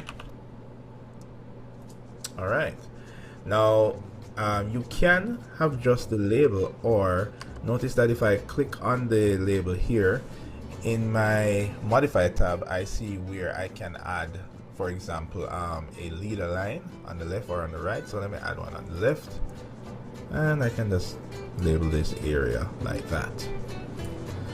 Okay, now if we needed to add more text, this is basically how we would do it, using the annotate tab and continuously adding text. Now in addition to that, let's look at some at tags. Now tags are, think of tags as automated labeling. A good example of that would be, maybe let's say usually we normally label the property line, and we normally label the property line showing things like the bearings and the heading and so forth. Now we could use a text to do that. We could put it here, and let me just write distance, and then we could maybe put a leader line on this. Oops, hold on, let's just move this over a little more. We could put a leader line here and label this property line and put the distance there. But what we want to do in this case is use a tag, because what happens is that a tag will automatically label an object based on the properties that it has, the information that it has. Hence the term information modeling. Every element that we have placed in this model has data attached to it. So for example, a wall has how thick the wall is, what is the wall made of, you know, what is the cooling and heating coefficient. All of these technical details are stored within the information and properties for a wall. And the same is to be said about the boundary line. Now if we manually label, then we won't be able to unlock automatically those specs that are that information that is attached to this property line here. So instead, we don't want to use a manual label, we want to now use a tag. Now to use a tag, we can click the tag by category, and what this is, when we click that, anything that we hover over, it is going to automatically generate a label, a tag based on that object. So for example, if I hover over the stairs, notice that it's telling me automatically how much risers it has and what is the height of each riser. If I hover over maybe something else like let's say this slab, or this the stairs here, or this slab, this if you look, there it is, it's telling me that it's a generic slab. And I mean, if I hover over this railing here, notice it doesn't necessarily give me anything for the railing. So tags won't work with every object, but especially the property lines. If we hover over the property lines, notice that we get the bearings information and everything fully automatic, because the tagging system is going to just pull the name of that line or the specs from this line based on the actual information that is stored about that line. So that is pretty cool for tags and labelings. Now, in other cases, you may want to tag things like manholes and pipes and maybe trees as well. All of these elements can be tagged, but we're not going to do that in this particular project that we have here. Okay. Now, when you're adding annotations, I want you to think about when you are building this model. Without any dimensions or details, it will be hard for you to build this model. And it's going to be the same scenario, let's say, when a contractor goes on site. They're going to need to physically build a model, just like how you guys are building a virtual model from virtual measurements. So the reason I said that is that whenever you are adding details or annotations, think about it from the perspective of the person who is building. Imagine you were modeling this. What information would you want to know when you're modeling? And then you might realize that, okay, there's so much information that needs to be shown on a drawing. However, in this case, we're doing design drawing, so we don't need to necessarily be labeling every single element, but rather only the important elements that are necessary to convey the design concept, right? So, for example, I may not need to show the grid lines. It depends. Let's say, for example, that in the design drawings, it was important to show maybe how certain structural elements aligns with the grid. Then we leave the grid. But if there is nothing that is linked directly to the design that you want to communicate, we can actually just go to hide in view and hide the category of retaining wall of grid lines, and there we go, we have hidden all those grid lines. So ideally what you want to do now is go ahead and complete labeling anything that you think is necessary. And now when you're labeling, notice the size of the text. We have this at 1 in 200. If I was to change this to 1 in 500, notice how the text size increase. So all of your annotations are really based on your scale, and your scale is based on your sheet size. Even if you're not printing, it's still a good idea to have a thought as to what type of print size you want to use.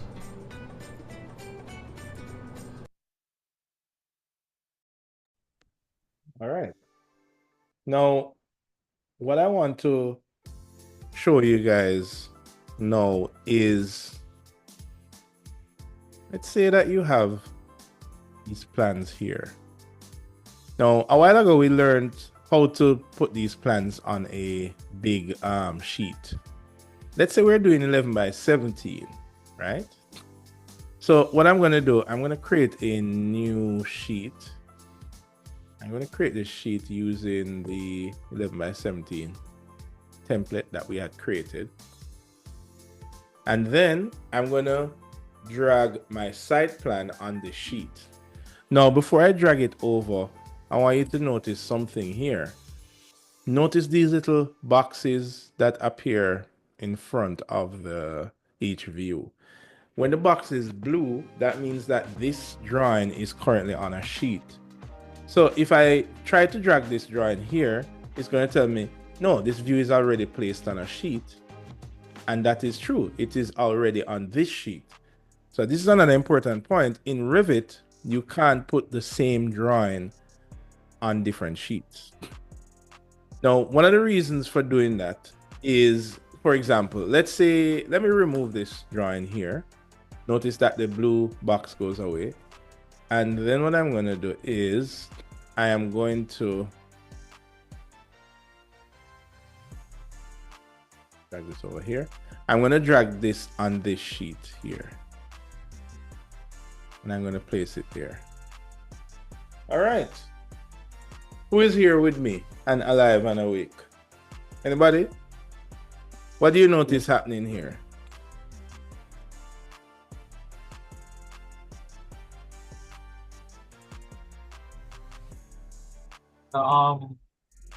It needs to be cropped because it's larger than the sheet. Exactly. Now, let me undo that. This drawing is perfectly fine for this sheet.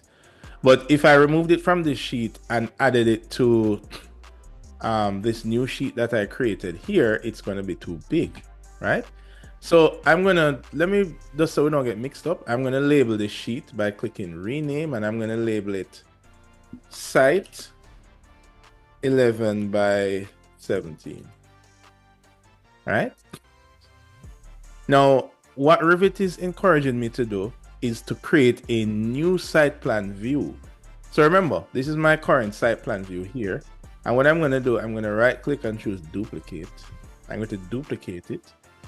I can choose duplicate with detailing, or duplicate as independent. Duplicate with detailing mean that any 2D line or annotations that I created in here will be duplicated with when I duplicate. And duplicate as independent mean that it's not going to be linked to the rest of the model. Meaning if I change a wall, it will not be reflected on this plan. So I'm going to choose duplicate with detailing. So now I have site plan and site plan 1. I'm going to rename this so that I don't get confused, and I'm going to call it site 11 by 17. And the idea is that this site here, I want it to go on my 11 by 17 sheet, and this one goes on my big sheet. So if I open the sheet here and I drag this site over, remember, notice that it's not blue, and I dragged it over, and there it is, and click. Notice that it's blue now because it's on this sheet. But now what I can do now is I can go into this drawing. So for example, I can click on this sheet here, and over here I can see that this is 1 in 200. So let's make it 1 in 500. And there you go. 1 in 500 works fine for this size sheet, right? Now I have 2 drawings. I have one drawing, both that has the same site plan, but one has a site plan for a larger sheet, and this other one has a site plan for a smaller sheet. Now, this is the power of a BIM model, is because you can use the same model in different ways. Now, of course, notice some things here need to be changed at 11 by 17. So for example, first I need to change let's edit the title. This title line can be a little annoying at times. What you can do is click on the picture once, then notice you get these 2 bars that you see here. You can see,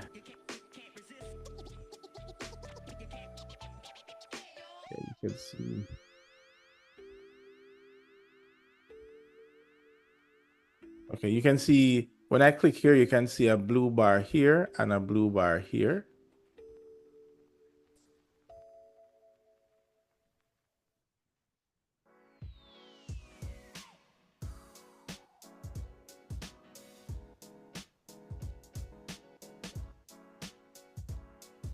Right, so you can see one here and you can see one here. Now, when those are highlighted, that is when you can now grab this and change the length. So I'm going to change the length all the way down. Now, to move this, it's tricky. What you want to do is not select this. So deselect it and then just grab this and move it. If it is selected and you try to move it, it's going to move the entire thing. In order to just move the title, deselect and just move the title by itself like that. All right. Now, of course, notice that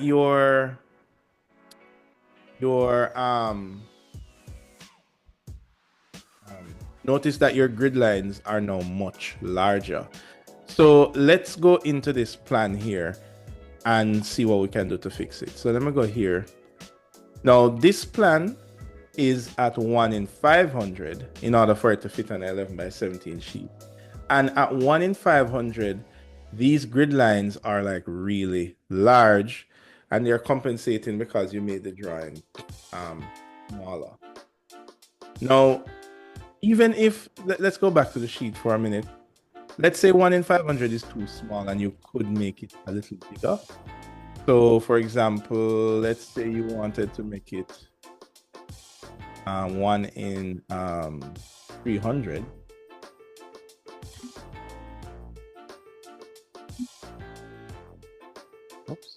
Click on this first.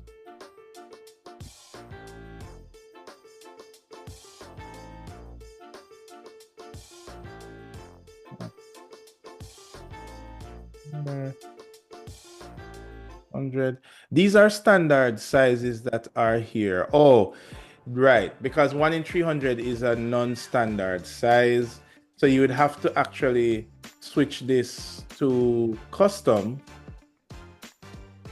in order to be able to change the size here. Now, we're not going to switch it to custom just yet because we're going to talk about that a little later. One of the reasons that you want to keep standard sizes is because there are a lot of things that already exist in the industry that are these sizes. So for example, things like scale rules and other tools, when you look on a scale rule, you will see that it have like a 1 in 100, a 1 in 200, a 1 in 500, but you won't see a 1 in 300. You understand? So it's not impossible to have one, but you just, because these are like industry norms, we would try to stick to them as much as we can, right? But yes, we can actually customize the actual sheet size if we really wanted to. All right, so let's go into this sheet here, and let's say that I'm going to tab into the grid lines, right? And the grid lines right now, they are set up for a quarter in scale. So quarter in scale works out about 1 in 50. And that is just the default that Revit has. So for example, if I click this here, notice that you only get the quarter-inch scale for the bubble. That's the round elements here. And that's just how Revit is set up. You can see that Revit isn't really 11 by 17 sheet friendly.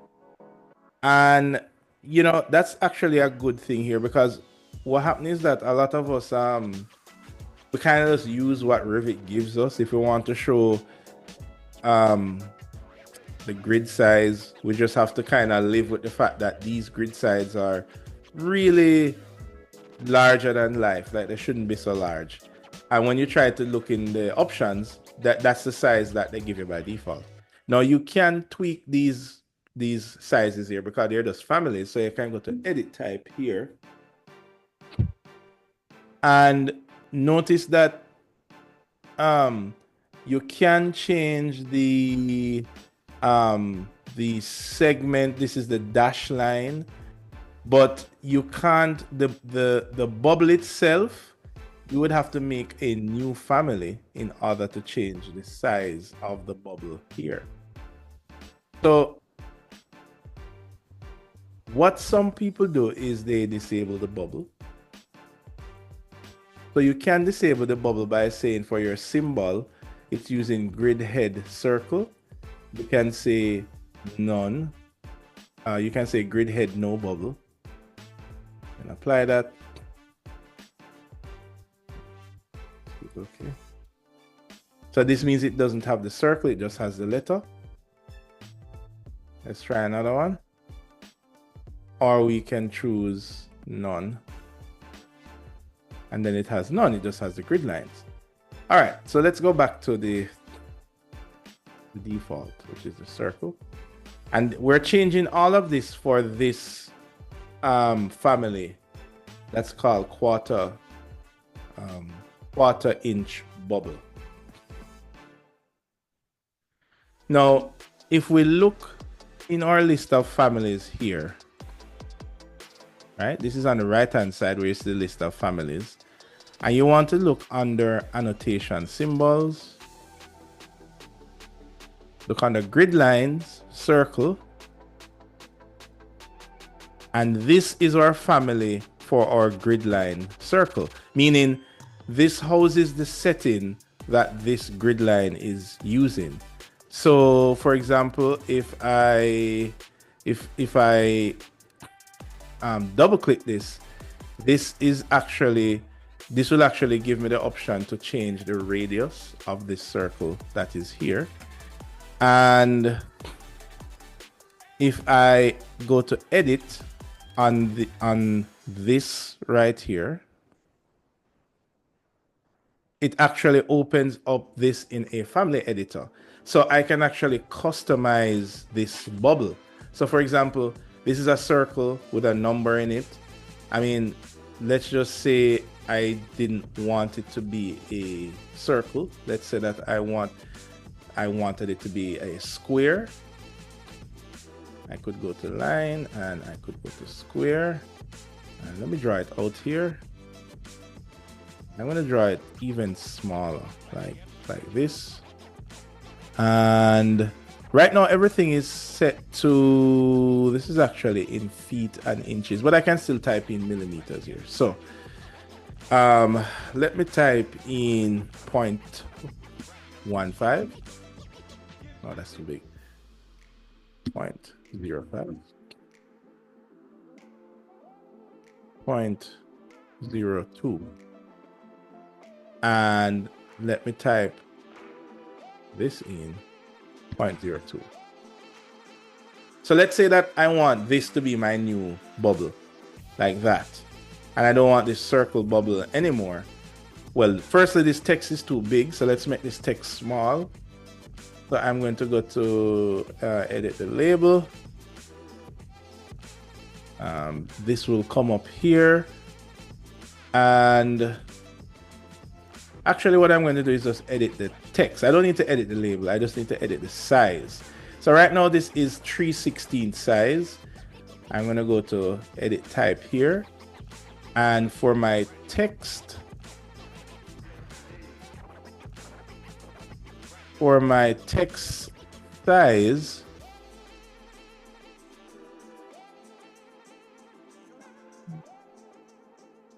size, which is 3/16, what I'm going to do, I'm going to duplicate this family. And I'm going to create a new family and call this 332, right? I know this is in imperial, but that's okay. So 332 is smaller than 3/16. I'm going to choose okay. So I've made a new family. And now I'm going to change the text size to be 332. Choose okay. And there we go. So now I have a smaller text size. So remember, what I'm doing here, I'm actually editing the circle bubble family, right? And I chose to no longer make it a circle, but make it a square, and then make the text smaller.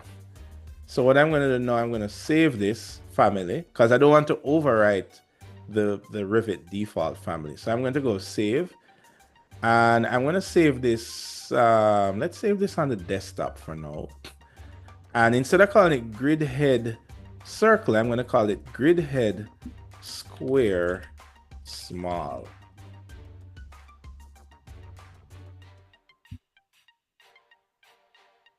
And I'm going to choose save. All right. Now I'm going to load it into my project and close. So I'm going to load it into this project here. That's the one that I'm working on. All right. Did I load it into the right one? Yes, I did. So let's go back to my 11 by 17 sheet. And now when I go to my grid, instead of using the water bubble, I want to use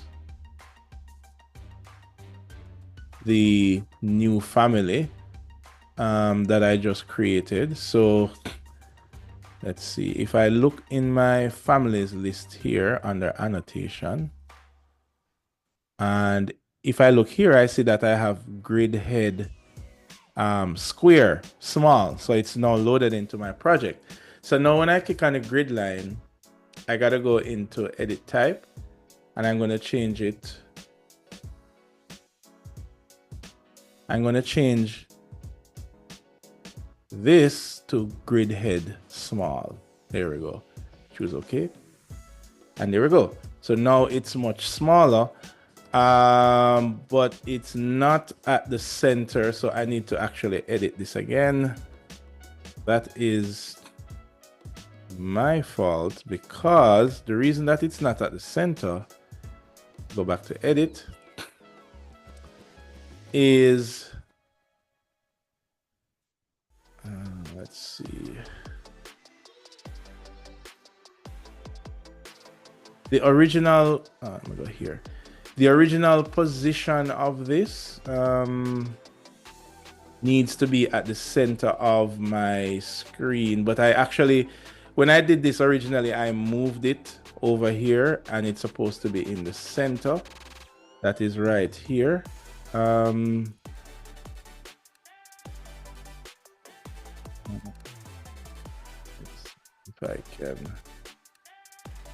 If I can get it back at the center.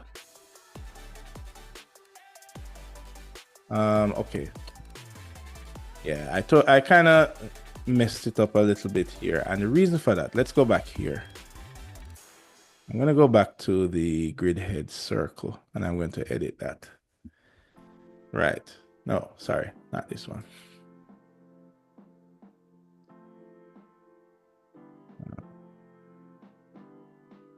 Circle. This one, grid head circle, edit. Right. So what happened is that where the center of this is, I should have just kept it there and create the square at this exact center. So it's important that it remains here, because this is the reference position for this shape. So for example, let me go ahead and do this again. I'm going to go to create line, and I'm going to do the same thing again. I'm going to draw that square, but this time make it 0.02 and make this 0.02. But this time what I'm going to do is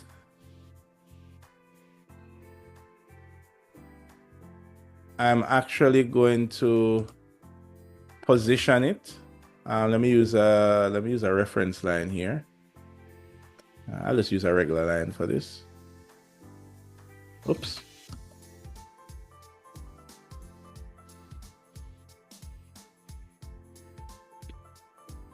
Yeah. Right. So what I need to do is I need to move this to the center here. So the position in this file is important. And that's kind of what caused the issue earlier, because I moved it over here and saved it, which is bad. So I need to keep it in this position. Let me change back the height of this real quick.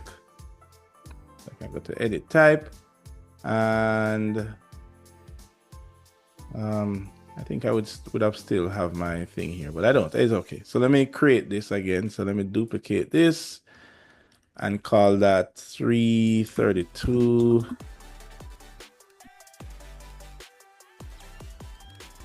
I'm going to make it 332. So this is going to be now smaller. All right, great. So I'm going to save this again. This time it has the correct location. So I'm going to save it as grid head square small. I'm going to call it fixed so I don't get it mixed up. Here we go. And I'm going to load it into the project.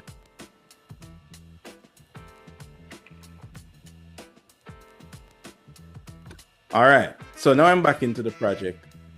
And of course, I want to change this custom head that I created here. So again, I'm going to go to edit type. And instead of choosing grid head small, that's here, I'm going to change grid head small fixed. There we go. So now it's in the right location. So I'm sorry I carried you down that wrong road, guys. But guess what? If I made the mistake, you guys can make the mistake too. So notice that this custom grid head that I've created is perfect for this size. So if I look here, you will see that it is the correct size. Everybody followed that? guys? And I took you on a roundabout.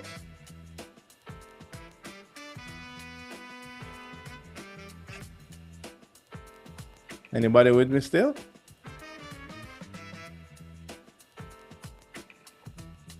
Yes, sir.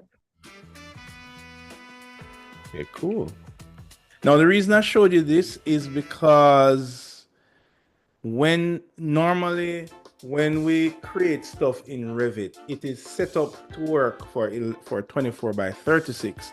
But sometimes you want your plans to be smaller.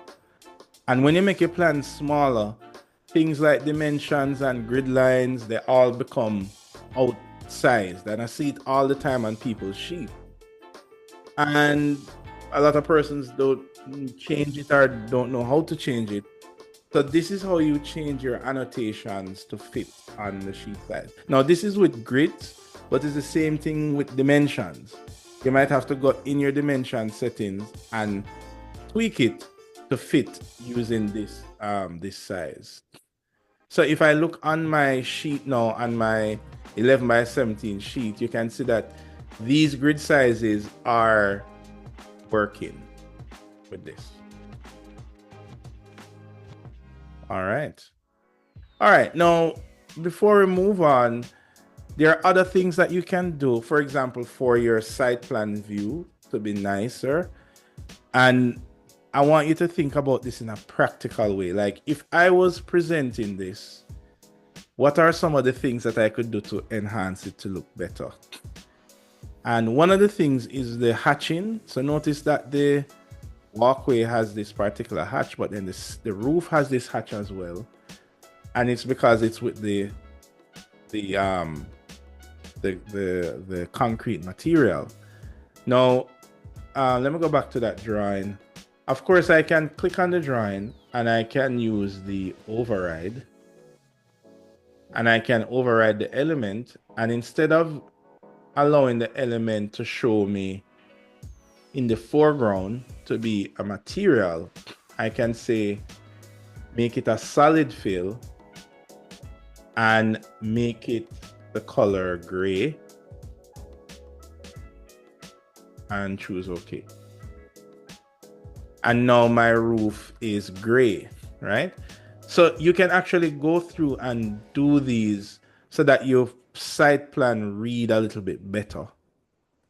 Another thing that you can do is, for example, your contour lines. Usually the contour lines on a drawing, maybe you don't want it to be so strong, or in some cases you want it to be strong to show the levels. You can do the same thing with contour lines. You can override the element by right-clicking, go to override element. And this time you would override the projected lines. That's here. And you would say, instead of showing me the color by the object style, show me it in maybe a dark gray and choose OK. So now the terrain lines are a little bit lighter. Another cool trick that you can do, especially with terrains, is that if you go to massing and site, you can label the contours by just clicking the contour labels and drawing a line that cuts across the contours. And there you have where you can show the heights of the contours. So that is pretty useful as well. So these are all tools to help you to visualize your drawing a little bit better. So that's this drawing here. So notice that your site plan is reading a little bit better when you go in and you make these tweaks. And you make these tweaks on each sheet. And then you put that particular drawing on a sheet. And this is exactly what I expect you to do when you're doing these. So for example, that would be the site plan. And you can just screen clip a location map and add to it as well. All right. So let's continue.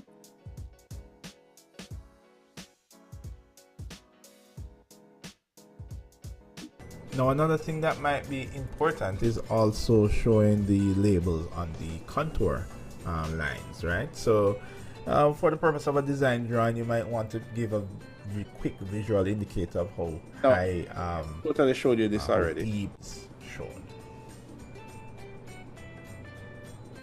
Right. So as I was saying earlier, you know, we have been using these views that we have here on the left hand side primarily to facilitate the creation of the model, right? However, now we need to like go in and edit these views so that we can have them appropriate for the type of presentation or the design drawings. Now another thing that you might notice here is that my walls are hatched, right?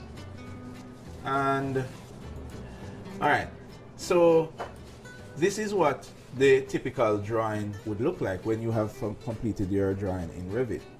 Now remember, the objective of design drawings is to clearly communicate your idea or your design. And at times you might notice the drawing is a bit flat. I mean, for the it's not necessarily a visual art piece of a presentation drawing we're trying to create, but rather we're trying to kind of toe the line between a presentation drawing and a construction drawing. We want to show just enough for persons to understand fully the design, but it's not about creating graphics necessarily. So this is definitely too flat, as you see here, and for the purpose of a design drawing, usually we want to hatch the walls that we have here. Now from here on, you're going to notice that we're going to be making modification to these views, and usually when we want to make a quick modification in Revit, what we normally do is we might click on an element, right click, and we might choose override graphic in view. Now this is great, but it is a bit it can lead you to end up doing more work. So for example, let's say that I wanted to hatch all these walls here, but I'm only going to give an example of, let's say, these two walls. So let's say we want to hatch these walls here, and I right click and I go to override view and I override element, and then I'm going to get this menu.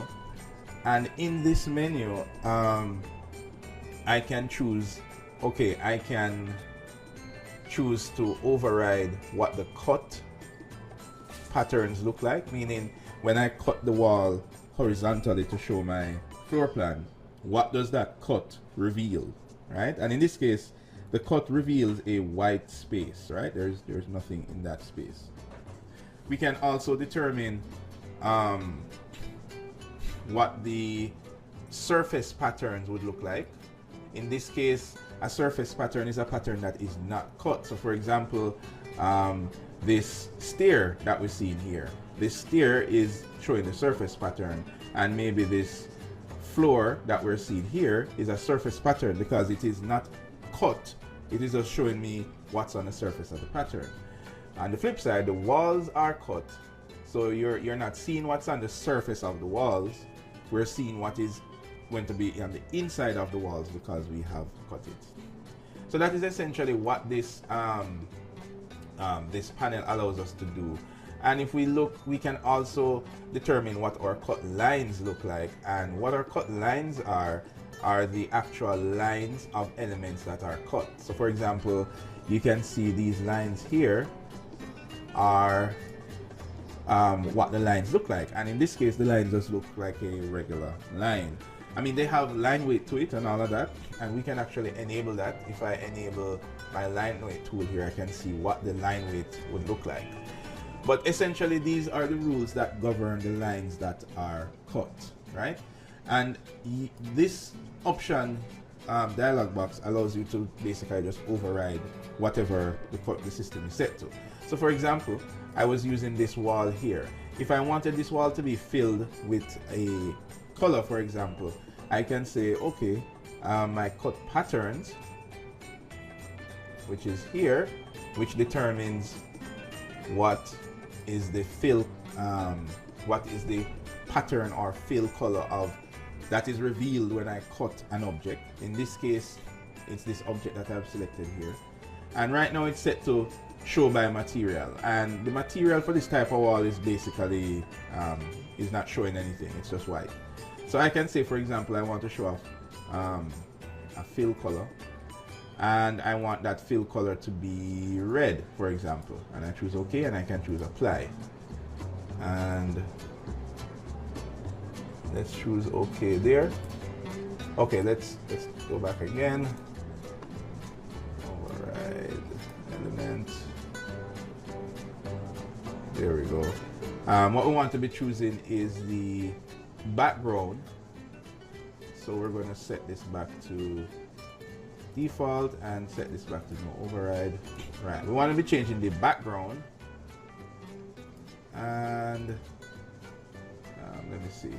Yeah, the reason it wasn't changing is because this wall is actually not being cut. So for example, if I should look in my 3D drawing around here, you will see that this wall is actually here. So it's not actually being cut as a floor plan because it's below the cut plane. Ideally, my floor plan is cut about this high, and this wall is below that cut height. So that's why it was not being changed. So what I would have to do is, if I wanted to change the color of this wall, using the override by element, then I wouldn't modify the cut pattern actually. So let me set that back to by material and set this to no override. I would have to actually edit the surface patterns, because I'm actually seeing the surface of this wall. I'm not seeing the inside of the wall when it's cut, but rather it's the surface. So let me go to a fill color and let us change that fill color to, let's go back for the same red color there, and let's choose apply. And there you can see that it's now changed because, you know, it's the surface of the wall. Okay, so we're going to undo that example there, and let's look at a cut pattern now. So for example, let's say that we want to, in our drawings, have our walls displayed as a, I don't know, a particular color, right? Now we could select these walls individually, but a better way to do that would be to just select all our walls or all our objects, and then we can use the filter option in Revit. And this filter option allows us to filter out everything that we have highlighted here. So we can say that, okay, we don't want to select everything. So we're going to say select none, check none. We only want to select walls, and we're going to choose OK. So now you can see that all our walls are now highlighted. Then we can right click on any one of the wall. Make sure you right click on a wall. If you right click in a blank area, you're going to deselect what you've selected. You're going to go to override element, and then we're going to choose cut pattern now, because we only want to affect the walls that are actually cut for the purpose of the floor plan. And we're going to say we're going to make it a solid fill, and let's make it a orange. Maybe orange is a bit weird. We're going to pick a nicer color here. Now what you can actually do is go into your Pantone colors that we see here, and we can pick something that's a bit more appropriate, maybe like this tone here. And we're going to choose OK and OK here, and we're going to choose OK here. Alright, so notice that we have all our walls colored, and that's great. However, the problem with doing with editing our views like this using the override elements option is that if I should draw a new wall, so let's say that I made a modification to some of my walls here. Let's say that I deleted this wall and then I needed to, you know, maybe I added it back or something, right? Then what you notice is that this new wall is not having the same fill as this wall here. And you know, I would have to right click and I'd have to go to override by element. And when the dialog box comes up, it will show only, it would basically show everything default, and I would have to go back and say by that and choose a color. I didn't even save that color that I selected, so I would have to go back into Pantone and find back the same kind of color that I selected, which was about 449 thereabout. And there we go. And there we go. And maybe I've even selected the wrong tone. So it becomes a little bit tricky when you try to change your colors like this. Now, this is where we use the visibility graphic options, right? So what we're going to do is let us, and there's one other point before I go forward. Even if we copy our wall, so for example, if I have a wall here and I copied it over here, then notice that the copied wall doesn't even carry the same wall override as the original wall. So, I mean, I always say to myself that Revit probably did this because Revit does not want you to be modifying your drawings by overriding. It wants you to set up standards so that it can govern your drawing. So I'm going to actually undo back before we set those up. And what I'm going to do is I'm going to use the visibility graphics to set up my options here, right? Now, the visibility graphics can be found under your view options, and then you will see visibility graphics here, right?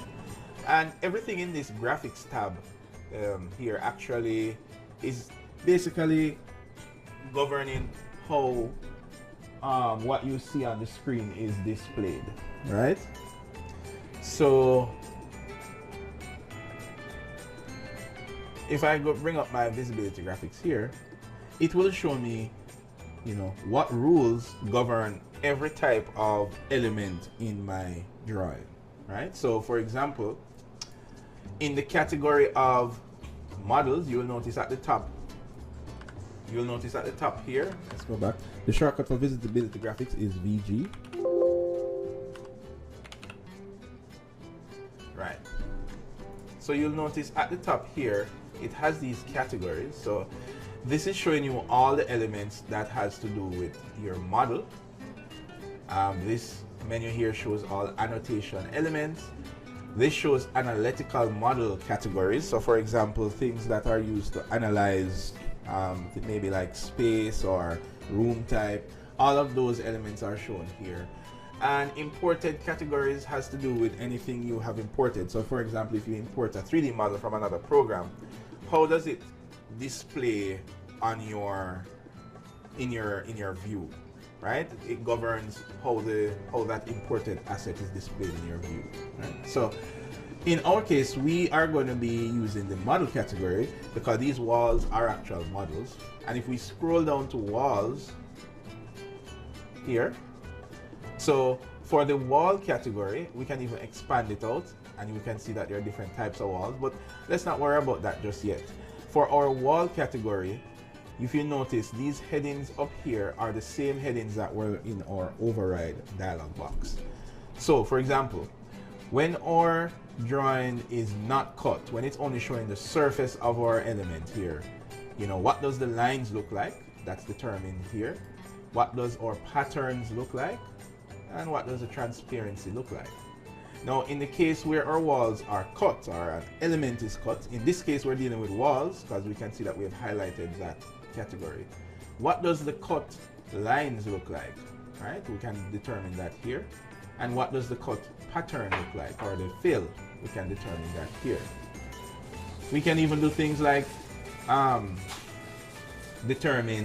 we can make it half tone, so it could be slightly like gray or semi-transparent, and we can determine the detail level as well.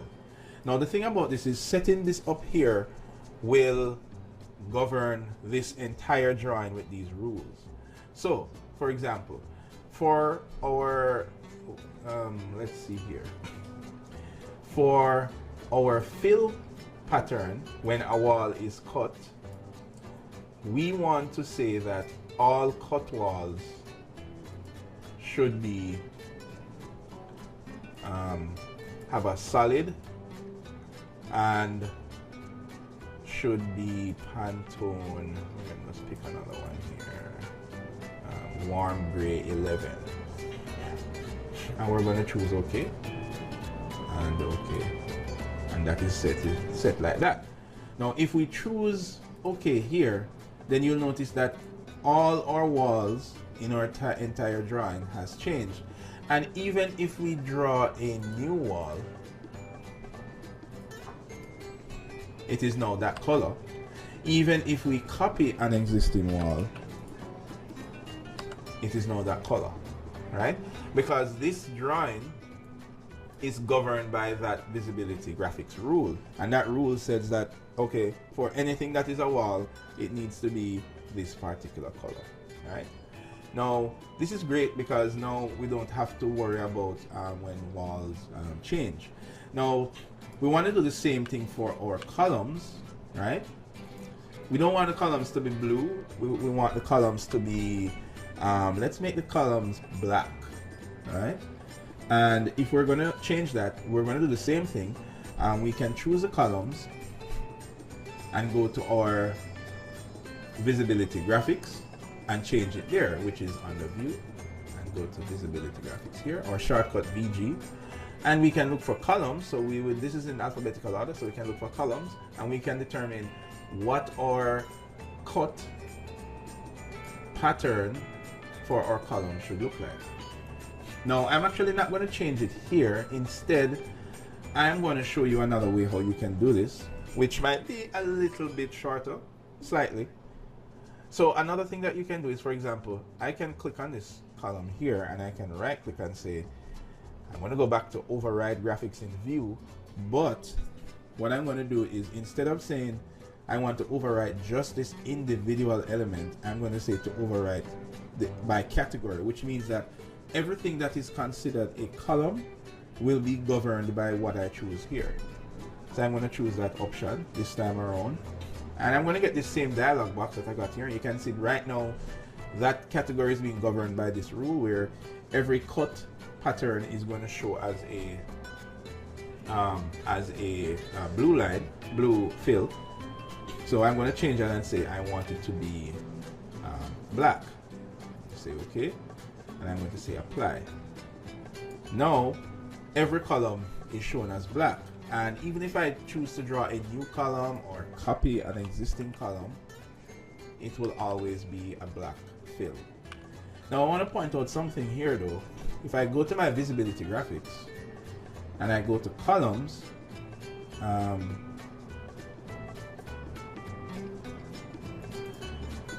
okay, there are two types of columns in Revit. So you have columns which are really architectural columns, non-structural columns.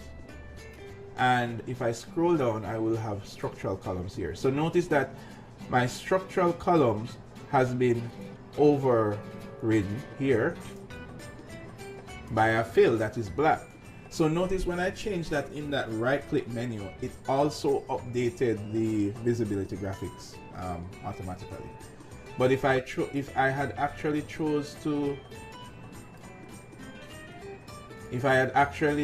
instead chose to override by element, it would have not edited the visibility graphics.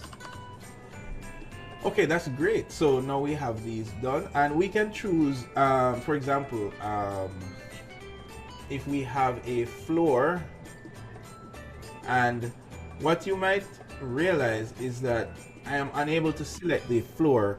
It's a bit hard because the walls are on the floor and I want to actually shade the floor color. What I can do is I can select everything and I will use my filters here, and I can use my filters to say, okay, select only. I'm going to uncheck that and choose select only floors and choose OK. So now I have 3 floors that are selected here. Now I can see where I have 1 floor here, which is like the curb outside. I can see 1 floor here, and another floor I guess I can maybe see here. So I'm not really able to see all the floors that I have selected, but I know I have 3 floors selected because that's shown here, right? So if I want to be confident about the floors I have selected, what I could do is I could switch to my 3D view. And in this 3D view, you can see where it actually highlights the floors that I have selected. Right? Let's see here.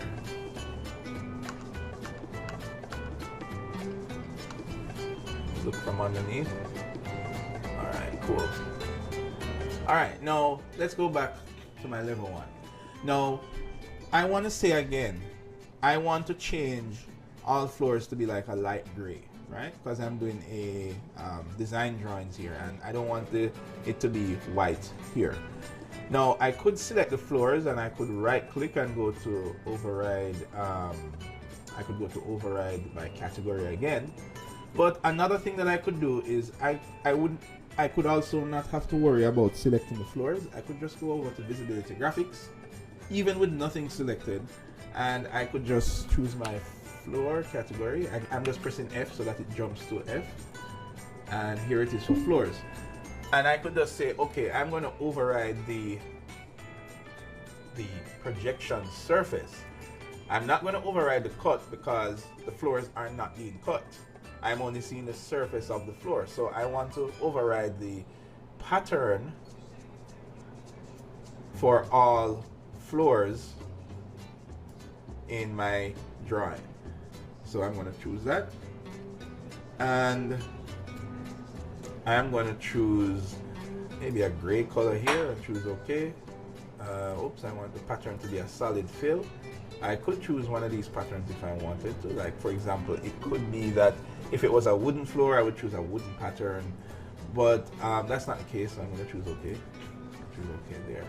I notice that I will see my floors edited in these spaces here. All right, now I'm not seeing the floor edited here, so let's see if we can figure out why.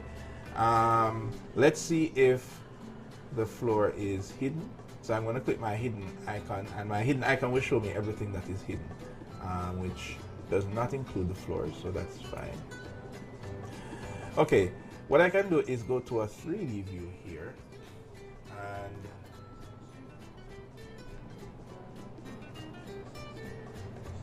I'm going to use my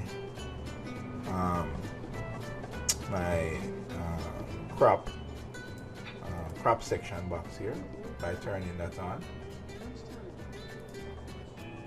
and I'm going to crop all the way down to here. A little higher. There we go. All right. Now this allows me to see what's going on inside the building. Now when I click this, you can see that I've selected my foundation slab. Oh, I see why now. Because it's not a floor, it's a foundation slab type of object. So that's why it wasn't shaded gray. So what I would need to do is to go back into my visibility graphics. So go to View, Visibility Graphics here. And this time I would look for maybe structural elements. Structural. Right, so if I look for structural foundations, that's the element that the floor is made of. So I would need to do the same thing here, where I would need to override, and I'm going to say, let's override the, not the cut, oops, I'm going to override the fill pattern here. And we're going to override it with this gray. Let's apply. No, that didn't quite do it. Okay, let's see what objects. If you're trying to override an object and you're not sure what object it is, you can just click on it. It's hard to click on it from this point of view because it's a top-down view.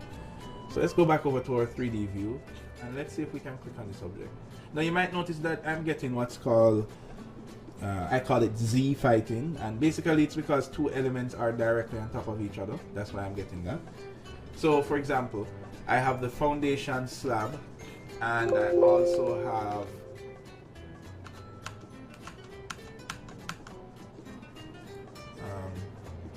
let me see if I can highlight here. See if I can get to an edge.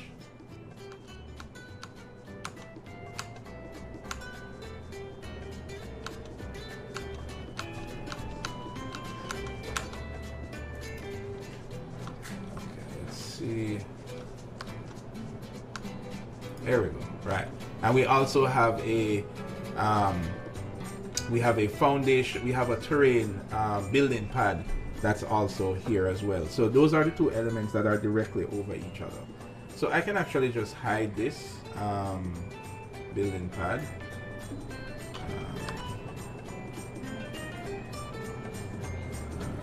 Hide. Let me just hide the element. So now I'm only left with the floor foundation. Alright, so let's try and select that again. Just trying to get to a view that I can tab into it. There we go. Oh, actually that is the building pad. I seem to have hit the wrong object. Hold on a second.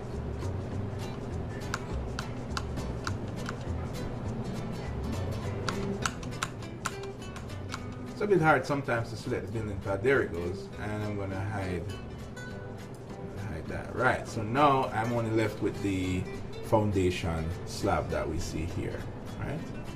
Now, what you can see is that this comes from the family of structural foundations.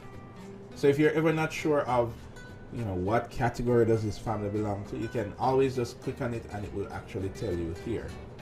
Additionally, I could just click on this in 3D view, and then in my level 1 I would still have that element selected. Notice that it's still selected here because I selected it from a 3D view, and from this point I could thus right click and say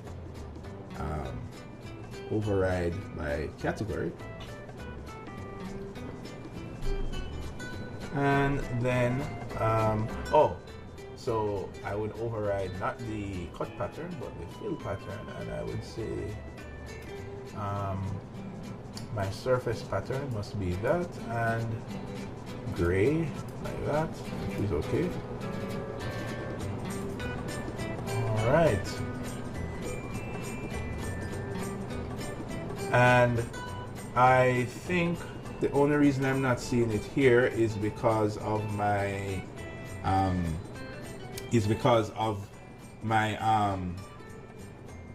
the depth at which I am allowed to, that I have set my view range to. So I perhaps need to adjust my view range.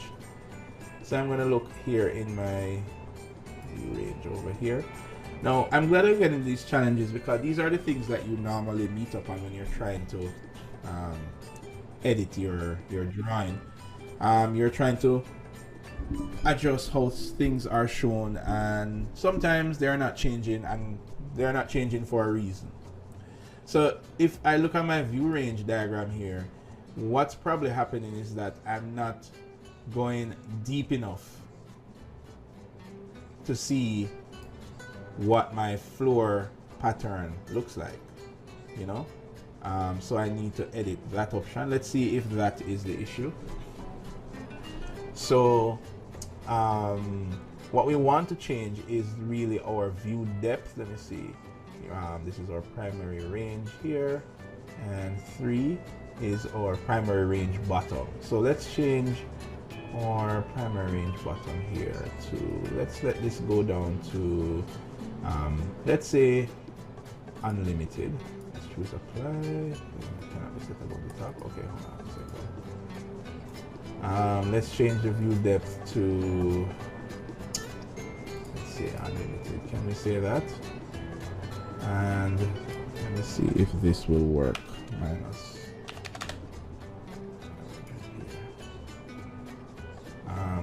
Okay, so that's 500.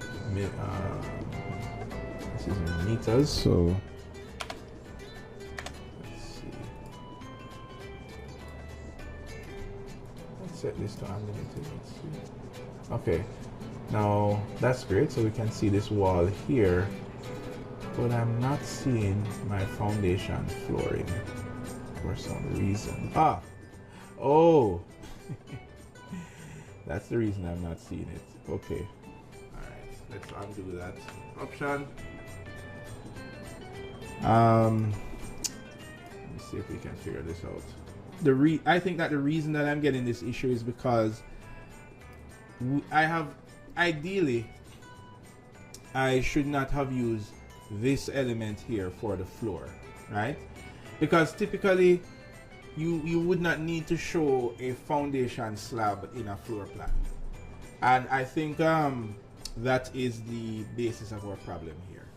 So this should really be an ordinary floor and not a structural foundation, because structural foundation would be below the ground ideally. So what I'm going to do is I'm actually going to delete this floor plan here,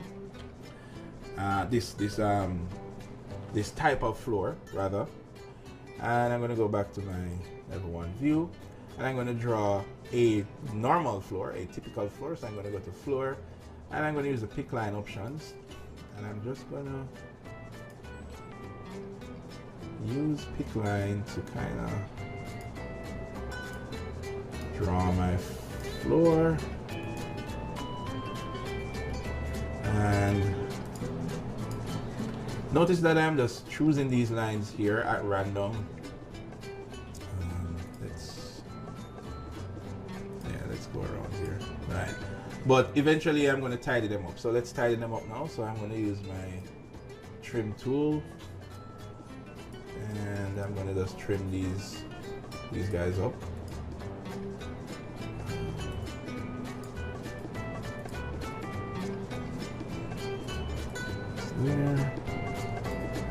There. So lesson to be learned here, don't use structural foundation as a floor type. It's not going to work out as it relates to trying to edit your view. All right, good. So notice that immediately the floor is gray, because we have already set a visibility graphic rule up that says that anything that is a floor is going to be gray. All right, so after going through that little delay, I can say that okay, we have most of our drawings here. Now we could choose, if we wanted to, we could choose to add shadows to this floor. If we were doing construction drawings, then we would not have added shadows. So in this case, because we're doing design drawings, sometimes the shadows may help to show your design a bit clearer. You may or may not choose to show your grid lines. It depends on the scenario. Then again, for design drawings, it depends. Maybe you're doing a presentation and the grid lines that highlight where the columns are important for that presentation, then you show them. But if it's not, then you would probably just hide that category, right? In this case, I'm going to hide this just to kind of show an example. And I could hide this by going to my visibility graphics again, but we're going to do it the short way. We're just going to select one, right click and go to override, and override by category, and that way it will hide all grid lines in our view, or it should. Right, there we go. So now we're only left with the floor plan. Now the next thing, we might want to add some shadows, so we're going to enable shadows, and that should start to give our floor plan depth. I'm not a huge fan of the dark shadows because they tend to kind of throw you off a bit. So what I would do is I would go into my graphic display settings here, and I would start to mess with this a bit. So I would say, okay, show ambient shadows, apply, and I would say, let's go down to lighting. I would carry my shadow brightness down a bit. Let's see how that looks. There we go, that's looking a bit better. Let's see, we could also turn on depth queuing, and what that actually does, that doesn't work for floor plans, but that helps us to define the foreground from the background. All right, we're going to choose okay. Then we could angle our sun a little bit more steep so that our shadows aren't so long, so that it doesn't interrupt with the flow. This is purely objective, by the way, so maybe we want to set this to, let's see, maybe we want to set this to about 150. Let's choose apply, see how that looks. That's better. Let's just choose okay with that. All right, so then we are beginning to have a design drawing floor plan closer to what we want. Now, in addition to this, we also want to label our rooms, and we want to have the square footage for each room. Now, to do that, it's fairly simple. On the architecture tab, we need to be looking at our room and area segment of here, and the shortest way is to just jump right to the room icon here, and that will allow us, that will automatically detect each room that we have here, and we can just put a label in those rooms. Now, what you might notice here is that when you choose the room icon, if your room is bordered by walls, it will, you can kind of see an indication of where the room ends. But in some cases, the rooms aren't bordered by walls. So for example, this area here and this area here, this entire area is reading as one large room. But in these areas, you can see that blue line there that highlights where the edges of our rooms are, right? So in this case, when you need to have a room without a wall, what you need to do, I'm going to press escape now, is I would need to use our room separator. And what this is just a line, so I could just draw a line from here to here, and maybe I could actually extend that up. And now when we go back to rooms, you will see that it has separated these rooms nicely for us here. All right, so all we need to do now is to click once, and click here. We'll just do this area as an example. Now notice that it has labeled all of these rooms, and they basically just labeled all of them room 1, room 2, and so forth. It's now up to us to go in and edit these rooms. So if I zoom in here, I can click on this room name here, and I can call this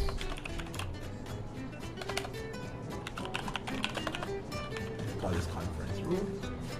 I can call this office, and I can call this, let's call it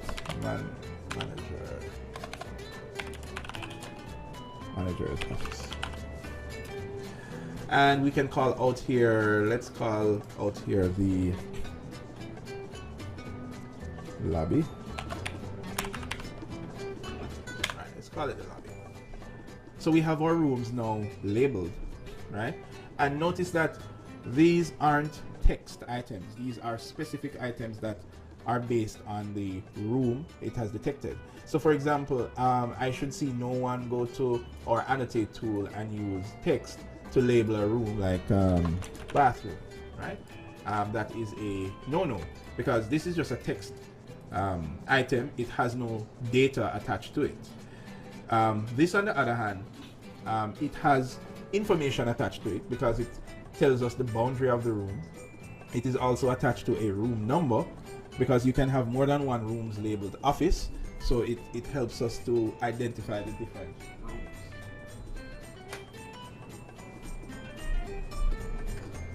Now,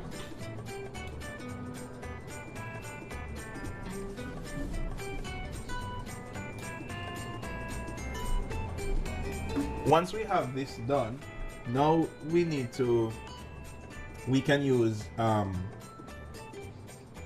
we would have the different rooms that are located to us, that are issued, that we can see here. We would want to generate a legend of the different rooms. A color-coded legend is usually a good idea. So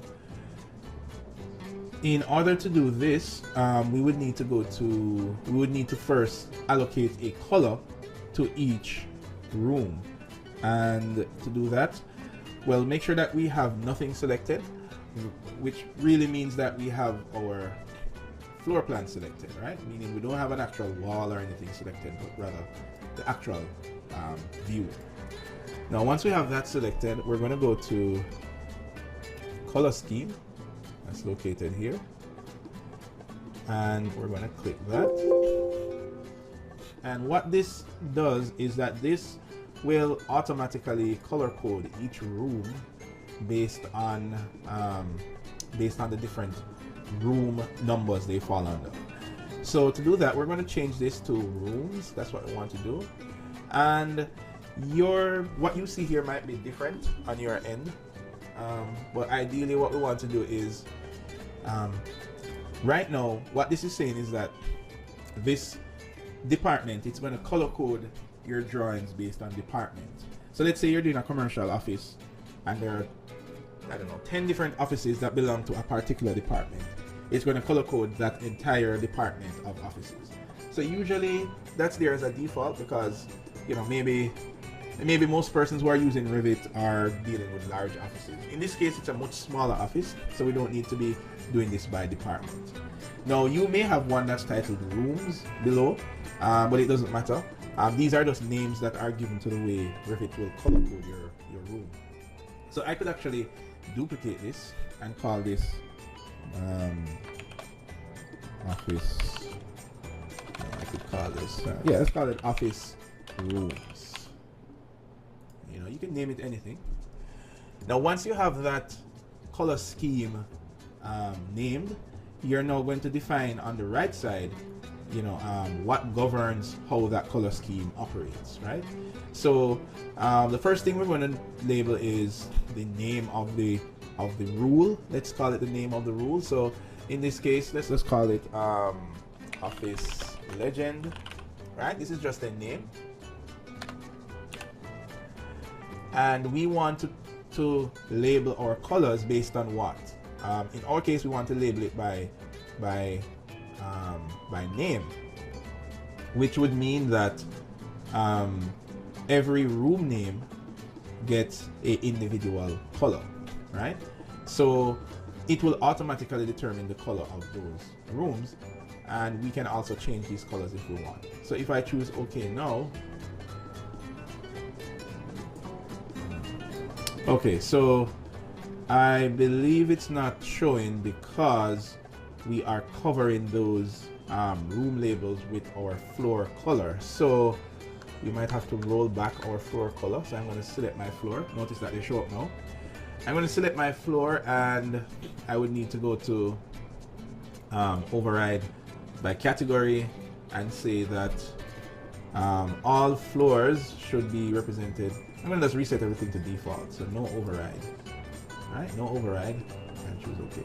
There we go. So now it shows. So what was happening was that our floor color was actually covering our color scheme here. Okay, now these colors that Revit will assign, you can edit them if you want, but this is how you would allocate a color to each room. Now the great thing about doing this is that you can now generate a legend, and you can do that by going to annotate and going to fill color legend, and you just place this legend, and this is automated. So every time you create a space, so for example, let's say I have the bathroom area here, I could go to architecture, go to room, and let's say this is the male bathroom. I can click here. Notice that it says calculated here. Press escape now, and it calls it room. I'm going to rename this and call this male bathroom. Then notice that it automatically renames it and puts it in alphabetical order and everything, right? Now the great thing about doing this is that you can keep track of the rooms that you have. You can generate what is the total area of your space. You know, you have all of these information that are linked together. You can count the amount of rooms you have. So when you're doing things like working out the program of your building and there are limits to what you can do, you can only have X amount of rooms, you can only have X amount of square footage. This helps us to keep track of those things, because we can keep track of each room that we have. Okay, so now we are getting somewhere with our floor plan. Now would be a good idea to fit that to a sheet, right? So, of course, you're going to finish coloring up these other spaces here and adding labels to them. Now, if I go over to my sheets, I might want to add a new sheet. And I'm going to add back the same Arch D sheet that we added there. I'm actually going to start organizing this. So I'm going to rename this here, and I'm going to say this is my floor plans. And then I'm going to drag my floor plan over to my sheet here. I'm going to click. Now, right now, we're going to talk a little bit about scale again. So if I click on this, I see that it's a custom scale. So we're going to make this, let's try 100. That looks okay. I can fit 2 plans. I believe I can fit 2 plans here. So yeah, that's fine. Now, also, if I double click here, it will allow me to go into this drawing. I want to adjust my my boundaries, my crop. There we go. And I want to also hide my crop line. And I'm going to double click back in this white space, and that will take me back to my paper space here. I'm going to move this title here, and how I do that, with nothing selected, I hover over the title and click, hold, and drag. So I'm going to drag the title right there. I need to make this shorter. To do that, I need to click on the drawing once, and notice I will get these 2 little dots here. Just drag this in like that. Alright, and that's basically how I will fit my floor plan to my sheet. Okay, so now if I go to my level 2 floor plan, well, what do you notice? Nothing is done. Everything is pretty much the default of what when we just started with this level 1 floor plan. So for example, we have to now set rules for our walls and all these elements again, but we may not have to do that. Now Revit has a feature called view templates, and if I look under view here, you will see view templates here. And what view templates allows us to do is take everything from one drawing, so everything that we have set up here governing how our drawing looks, we can just apply that to another drawing. So that is going to be super useful, especially when you're dealing with a drawing with multiple floors. So you don't have to go into every drawing and set up your visibility graphics and overrides and all of these things. So to do that, we're going to go to view templates here. And if we choose manage view templates, so this is under view, and choose manage view templates, you can see that we have some pre-made templates that Revit has. But we're not going to choose one of these because we have already created our own rules for this floor plan. So instead, what we're going to do is choose view templates, and we're going to say create template from our current view. So that means that all of the rules that we set up, all of the visibility graphics, or shadow angles, the brightness of the shadows, how our walls are displayed, how text is displayed, the scale of our drawing, all of these settings are going to be saved in a template, and we can just apply that to another plan, which is really awesome. So we're going to say create template from current view, and we're going to call this let's call this I'm going to call this my name, so I'm going to say BW floor plan. Right, and I'm going to choose OK. So now I have a new template called BW floor plan, and everything that I've changed with this drawing is saved in this template. So if I go to my level 2, I can just say OK, scroll down and change my view template to BW floor plan and choose OK. And then what that will do is it will just adjust our shadows and everything to match with our previous floor plan. Now there is one thing that we need to change here with our shadows for this floor plan, and I'm gonna go here. Now notice that when I try to change these settings, they're all grayed out, and the reason they're grayed out is because they are governed by the view template. So if I wanted to change these options, I would have to edit I would have to allow them to be edited via the template. If I go into display options here, notice I'm unable to change any of these options because they are saved in the template called BW floor plan. So if I click on this template here, you will see where it has set up my scale, my display, my detail level, and all of these things. It has preordained for me because I had set that up before. So what I need to do now is I need to be able to change my shadow option. So I'm going to go to edit here, and I'm looking for a particular option.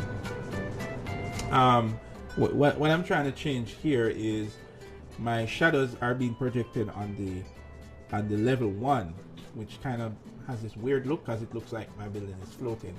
And this is level 2, so I would want my shadows to be generated on level 2, you know, so that it doesn't have this weird look.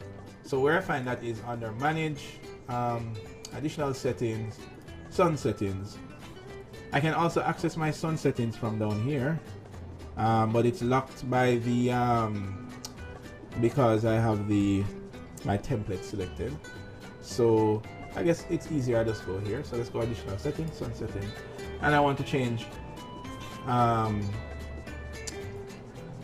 where it says where my shadow should be displayed. I don't want it to be displayed at level 1. I want it to be displayed. I don't want it to be displayed any at all. So that way it's a bit better of how this is shown here. Let's go back to level 1. So notice that I have my shadow showing on the outside of my plans here.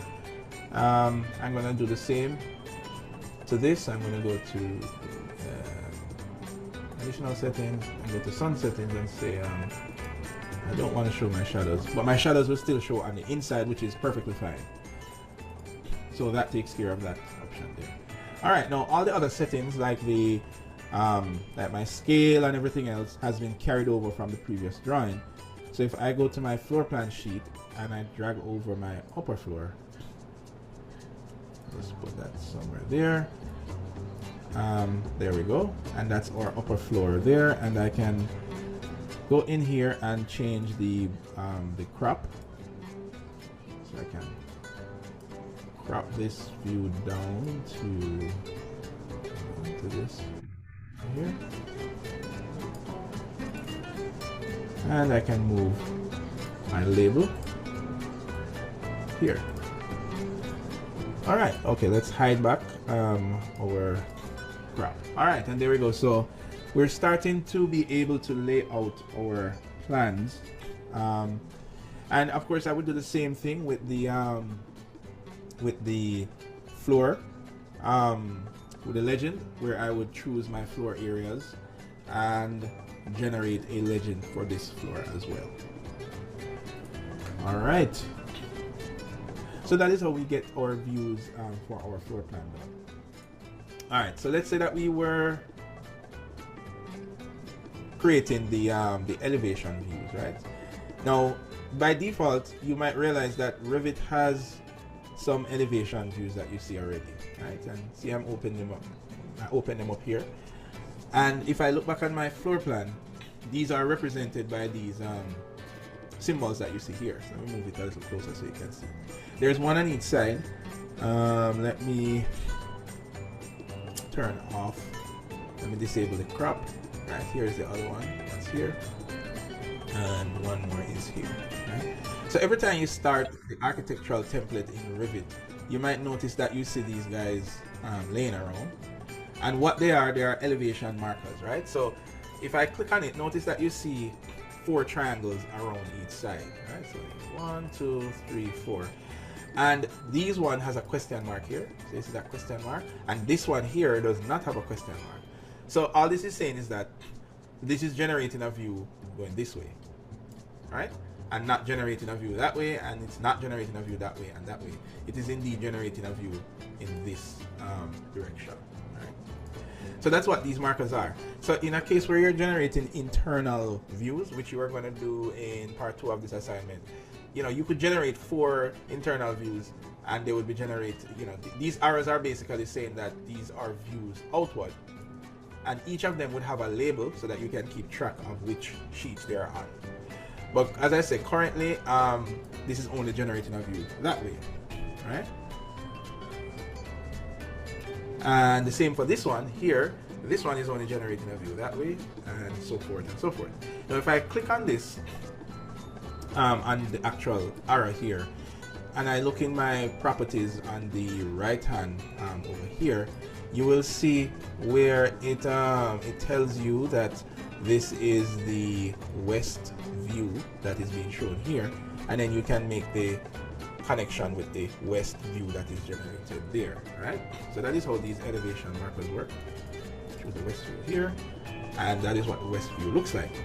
Now again, just like our floor plan started out, when you look at this, you might say, oh boy, this is looking kind of flat. I have a ton of levels that's shown here because I use these levels to help me to determine floor levels. So this looks a bit confusing and crazy. And there are some things like maybe I don't want to show the grid line markers because they're not important for this shot, right? So all of these things we are going to edit now. All right, now. So we're going to take the same kind of approach that we did with the floor plan. Before we do that, we want to ensure that our views are aligned properly, right? Now, when I click on each view, notice you get this line that is shown here. And this line essentially is showing us, is telling us that our view will be taken from this point to this point. Anything beyond this point will not be shown. Anything beyond this point will not be shown. Anything behind this point will not be shown, right? So that is what this line is for. So when we are doing our elevations, we want to ensure that this line, which we can move around freely, is nicely set up like this, where we can see our our entire building. Now it cannot be inside the building, meaning it can't be like this, because that would mean that this would now be a section basically. Anything beyond, it will only show things in front of this, and if I show you here, then you see what I mean. It's going to look like a section, you know, but this isn't meant to be a section, so we want to ensure that these are aligned here. Now you can also rotate these. So if I go to rotate here, you know, and then your view would look kind of angled, as you can kind of see here. It would look a bit weird, like that. So you want to basically ensure that they're perpendicular to the surface you are taking the elevation of, and ensuring that this line that is represented here is nicely arranged appropriately here. So I'm going to point this like this, and I'm going to make sure this is pointed like maybe that. It doesn't matter how close it is, it's just as long as it's not intersecting with our drawing that we want to show. Okay, now with elevation, things are a little bit easier for presentations. For example, let's go to the east view. This is what the east view looks like. This is pretty much our default view. So we want to start setting this thing up, but notice that if we scroll down to view templates, Revit already has a built-in architectural presentation elevation that is built in already. So we can actually use this. So I'm going to click that and choose OK. And this is what Revit will show for its architectural elevation, right? So it's pretty okay. I mean, there are, you know, we would definitely need to tidy up the elevation views here, right? The levels here. However, if you don't like, for example, that the walls are gray and maybe the depth of the shadow and the color of the terrain, you can actually change this up to have your own style of presenting, right? As we discovered with the floor plans, we are able to use visibility graphics to determine, you know, what the colors of our walls should be, what the colors of our all elements should be, what things should be shown and what shouldn't be shown. So you guys can create your own version of this. Usually what I do, I would start from this. So notice that when I change this to architectural presentation, and then again, I can't edit all of these things because I'm now under this template here, right?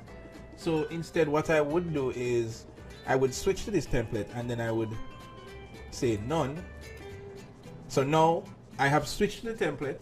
My view has collected all of the settings from that template, and now I've switched away from the template. So now I'm able to edit everything once again. So it's kind of like I've chosen the template as a starting point, right? Okay, so now I can start to change things up. So for example, I could go into my sun settings and I could choose like the angle of the sun, or I think pretty much this is kind of okay. The only thing I have a problem with is maybe the shadow, or the shadows are too dark. So I would go into my graphic settings here, and I would go to shadows. I would turn on ambient shadows. I would go to lighting, and I would turn down my shadows a bit and apply that. So it is something like that. Ambient shadows, by the way, is what gives you, for example, if you look in this area here, you can kind of see this soft shadow. If I switch this ambient shadow off, notice it goes away. So ambient shadows are like these kind of soft, the right word for it is ambient occlusion. I don't know if you remember that from our 3D courses, but essentially it adds some more depth. So for example, I am able to see that this wall surface here is much further behind than this wall surface here, because they have different levels of depth that's shown there. So that would be an advantage of turning that on, right? I think the blue for the representing glass is a bit too dark, so I could edit that. If I wanted to edit that, I would have to change how that material is shown. I could click on that element here, and I could go to edit type. That's here. Let's see if we can. I would need to select the glass. There we go. Edit type. I see that materials is set to glass, so I would need to be able to edit that material there.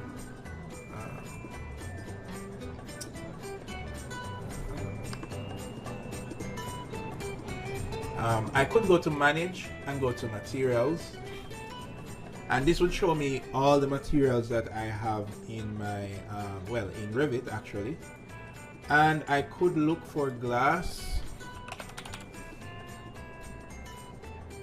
That's glass here. Let me expand this out so you can see that glass is using this material. Glass clear glazing is using this, and TV glass is using that material.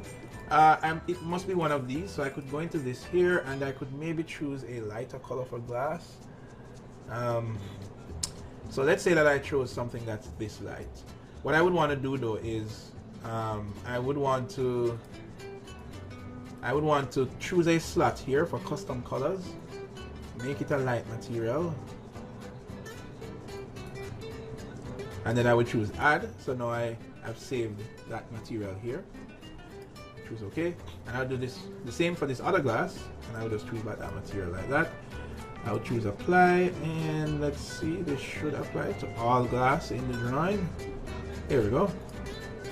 And so this is just an example of possible things that you might want to change about how your drawing is displayed. You could change how wall colors are displayed and all of these things. But it's not a rendering, so I would say don't try to get it to look like a rendering. This is really just a diagram. Now, of course, another major thing is that we want to change how these levels are displayed. We definitely don't need all these levels. So what we're going to do is hide most of them. So all of these levels here we don't need, and I'm going to just choose hide elements. Now in this case, I'm not able to hide category, because then it will hide all the levels, and then I won't have any levels to use. So I'm going to just choose hide elements.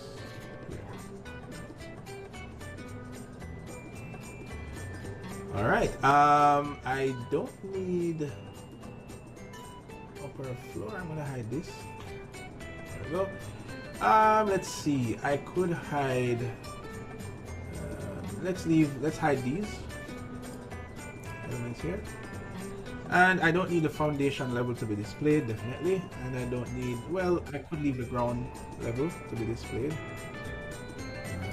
Let's hide this other level one here. There we go.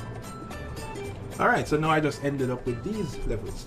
Now, additionally, I can choose to hide these grid lines by just, I can hide the entire category of grid lines. And I can crop my drawing in a bit more. So we don't need to show all of this, so we could just crop this in like that and crop this in like that. There we go. And you know, if I don't like the brown for the terrain, I could also change that. I could click on it and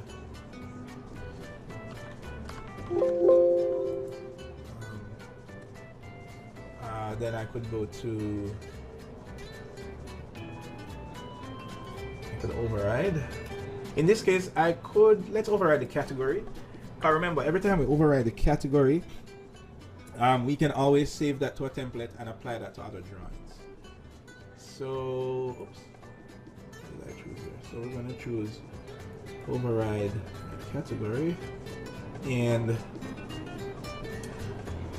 in this case, let's choose the surface pattern. Now in this case, remember that surface would speak about this brown, and cut patterns would speak about this color here, right? So let's choose something that's a little different there. So let's say for our surface material, we could use a fill, but maybe we could choose something that's closer to grass. So maybe we could, let's choose an empty slot here, and let's pick a color that's like, maybe a little like that. Let's add that there. And let's pick another color for our earth, which will be below the grass, and let's add that there. All right, so we're gonna add that one first. And I think, let me try the background color for let's add a fill. Let's add this brown. Okay, so that changes like that. For the top color here, I think it's not a pattern. I think it's a material. So in that case, we would have to change the material of the earth here. Let's see.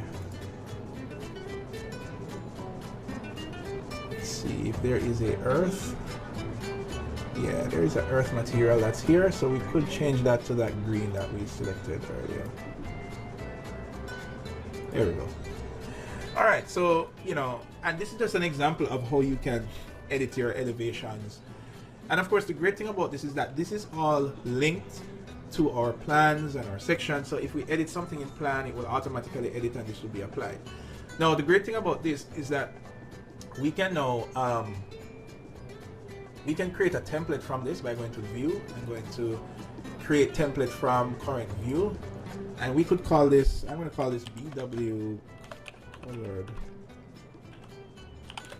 elevations. Right. And I would save that as a view. And now when I go to, for example, my north view here, which, you know, is going to be reset, I can just apply, oops, thing. I can just go to view templates and apply BW colored elevations. And of course, I would need to go through and hide all of the unnecessary levels. So if I select all my levels that I don't need, I can hide those, and I'm only left with that. So this is a quick way that we can generate our elevations there. Now our sections are pretty much the same thing. If I go to my plan view here, and you are to generate a section, then we could go to view, then go to section, draw a section line. And this section line, we can see the direction of it and what it will cut through. You will notice that section shows up down here. So if I double click this, this is what the section looks like. Now I could do the same thing again, where I could click view templates. This time I would use a presentation. Let's use an architectural section. Let's see what that looks like. Apply. Okay, it looks like that, nothing special. Let's use a presentation elevation. That's what that looks like. So maybe you'd want to create your own. Let's try architectural elevation. That looks like that. I would maybe create my own. So let's choose none and go from there. And well, I actually have two terrains here, so I actually need to delete that one. There we go. Right. So this is what your section might look like. Now, right away, you know, we want to do a couple things. We definitely need to hide the views that we are not going to be using. So we're going to hide everything.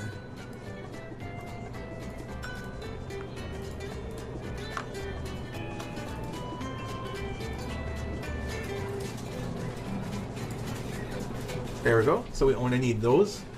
The next thing that we need is because this is a elevation, we could, because it's a design drawings, we could use that view that we created. We could we could go down to view templates and start with our BW colored elevation, because that was looking decent, and then we should choose none. I'm not really a fan of these hatched lines for a section, so I would go back to hidden line.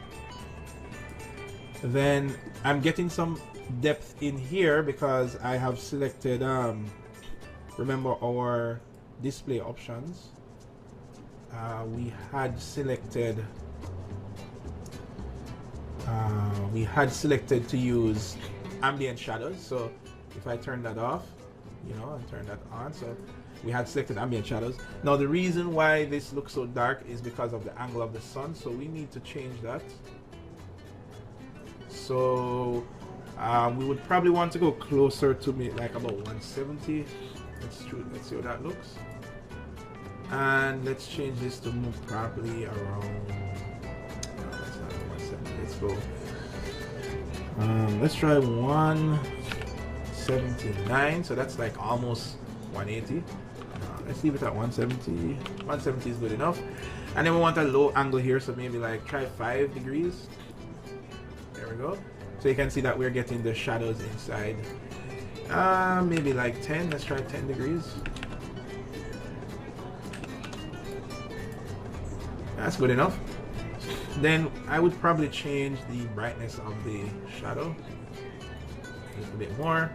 But this is a section, so we really don't want it to be interrupting the design. There we go. All right. Okay. Now the other thing that we might want to do with our design drawings is show some basic dimensions. Sometimes it depends. Definitely labels. So we might want to label different elements. So for example, let's say there's a specific important element in your drawing. You can go to annotate and add a text label. So let's say that you wanted to say right, let's see, glass, for example. Let's say that you wanted to highlight the fact that the type of glass we use here is privacy glass. We could put that there and choose a leader line and have our label saying that. So I mean, this varies depending on what we want to label. Remember that our drawing should be very descriptive. In this case, it's just an assignment, but for if you were doing an actual design, you would want to use this opportunity to label just about everything that you want to communicate in your drawing here.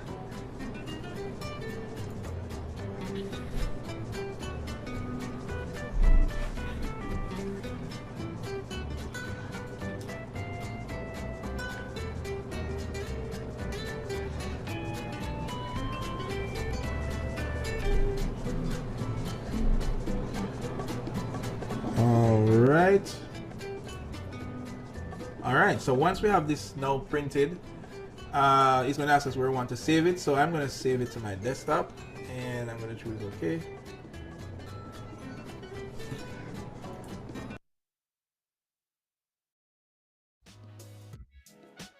Alright, now I know that was a bit of information to go through, and I know that remember we're kind of playing catch up a little bit, so some of this information would have been spread out over 2 classes, but we have to kind of cram it into one class. So, of course, the recording is there, so you can kind of pause and go through it as you can. What I want to show you here, I want to talk to you about producing your drawings, right? And I'm going to close a few of these pages.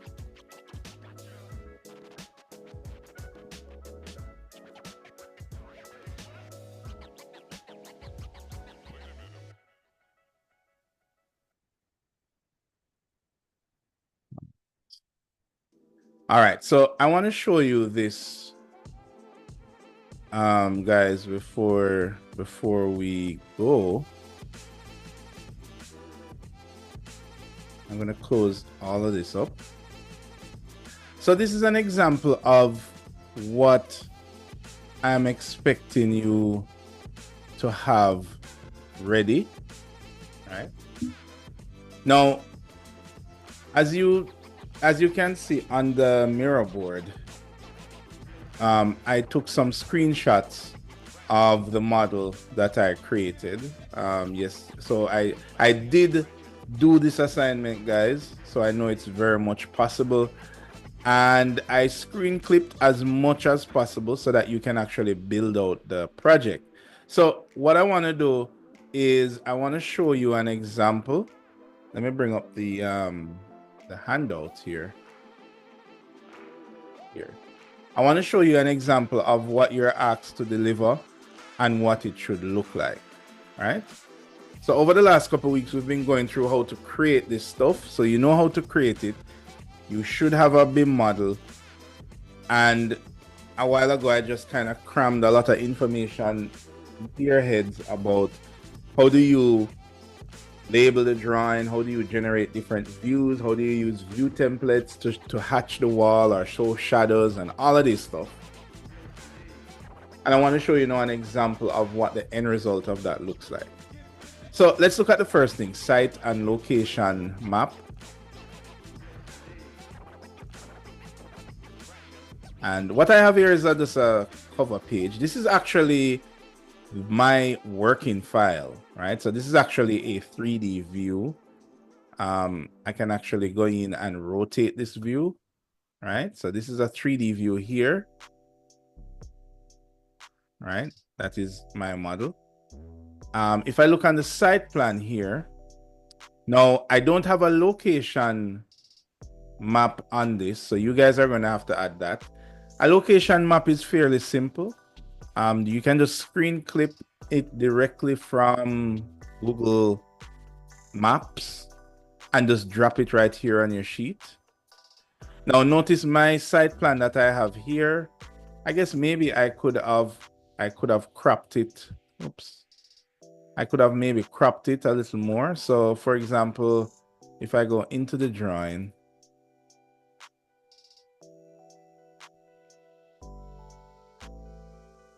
am I in the drawing? Yes, I'm in the drawing.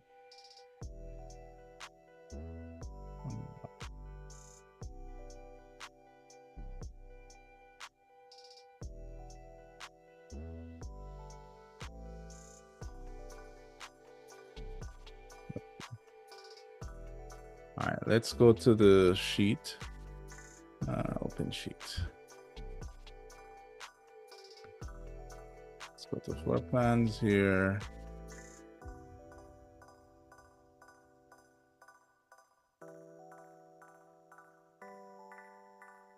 Let's go to site plan.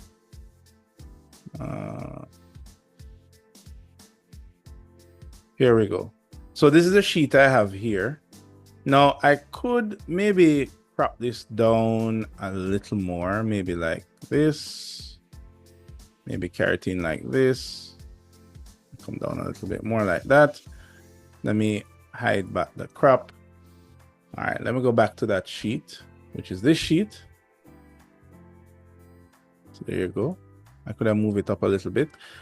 Right, so this is my site plan sheet. Now notice that I have my site at, this one is 1 in 200, right? Based on my sheet size. And I could put my location plan here.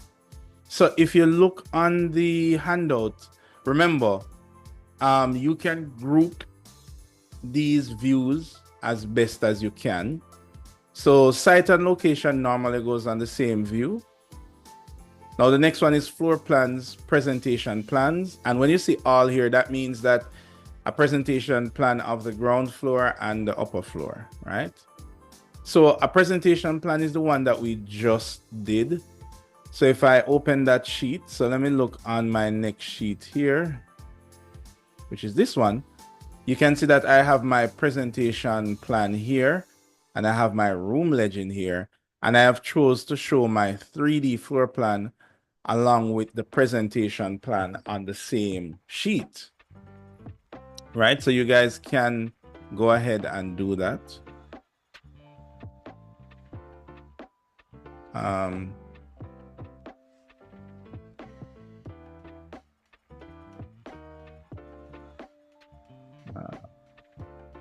Go back here.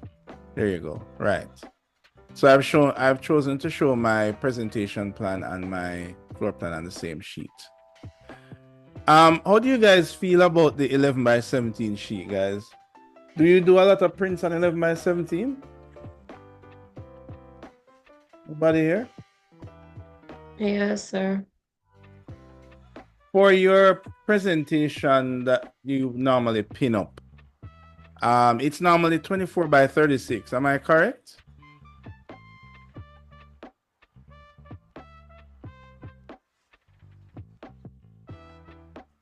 Yes, sir. Okay. All right, guys. So what I'm going to do is,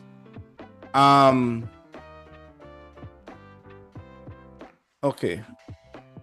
But sometimes you do 11 by 17. Okay. All right. That's fine. I want to make sure that what I'm doing is things that you actually use. All right. So on my ground floor and upper floor, I've chosen to show the presentation plan along with the 3D floor plan. And the 3D floor plan, how I've generated this is I've simply just used you can either use a section box or you can literally just hide the roof of the building, right? So for my ground floor, I just use a section box to cut down the building so that I can see into the floor plan. All right. Okay, so for my 2D section, notice I have a presentation section and a detail section, right?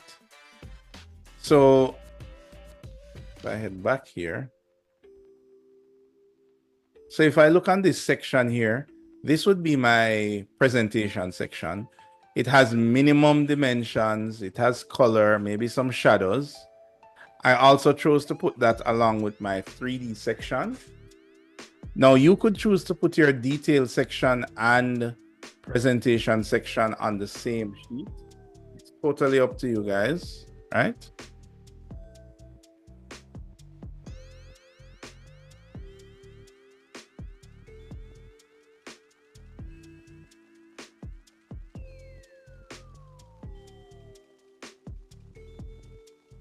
Next, I'm going to look on my, notice that I have, okay, let me show you the detail section.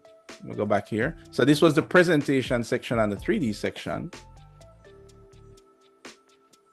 This is my detail section. So notice with this section, I'm not showing color. I'm not showing shadows.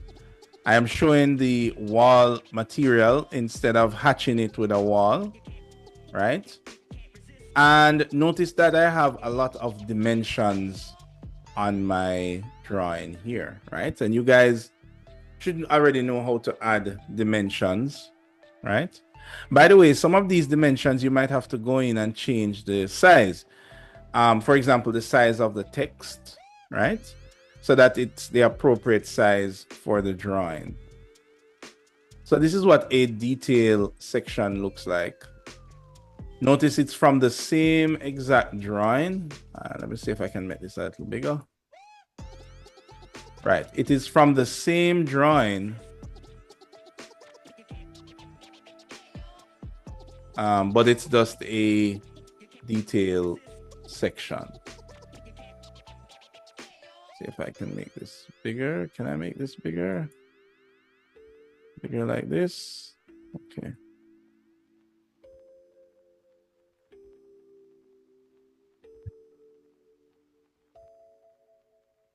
Okay, there we go. That's bigger.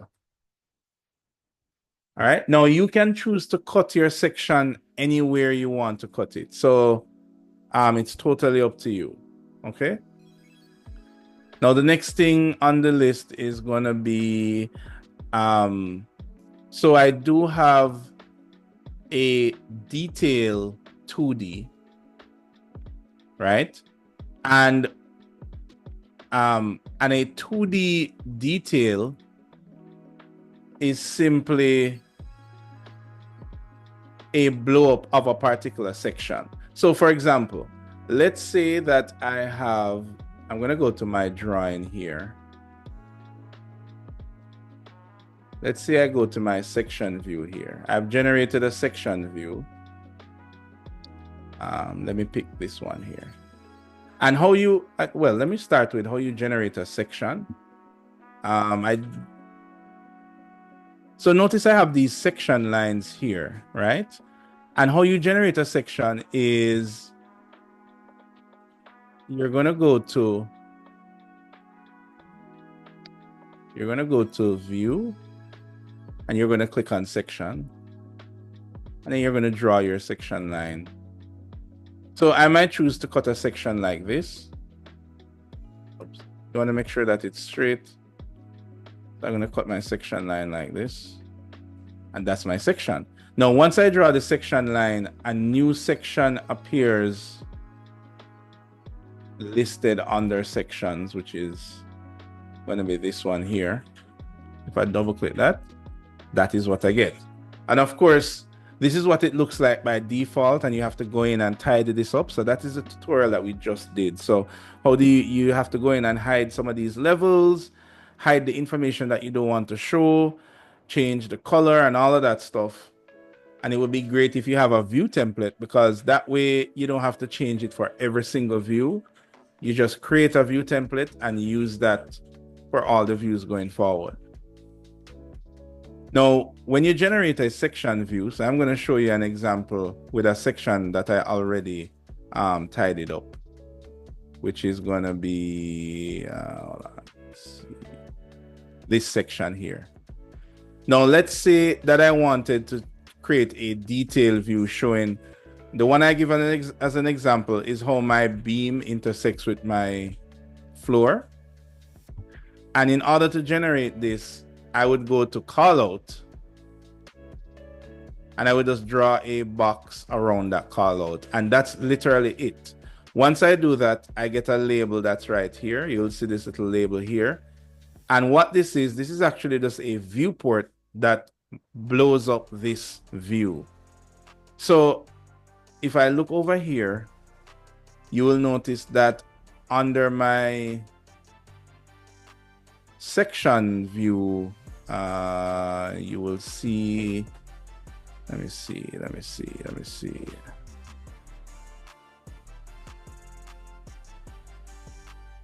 Oops, there we go. Right. So notice you see here, section 2, callout 1. So that is this callout that I just created a while ago. So for example, if I click on this callout, if I look in the details panel here, over here, you will notice that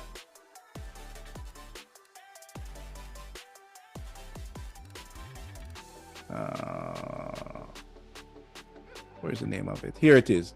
The name of it is section 2 steer view 2. Now what it's doing, it is showing you where it took the view from.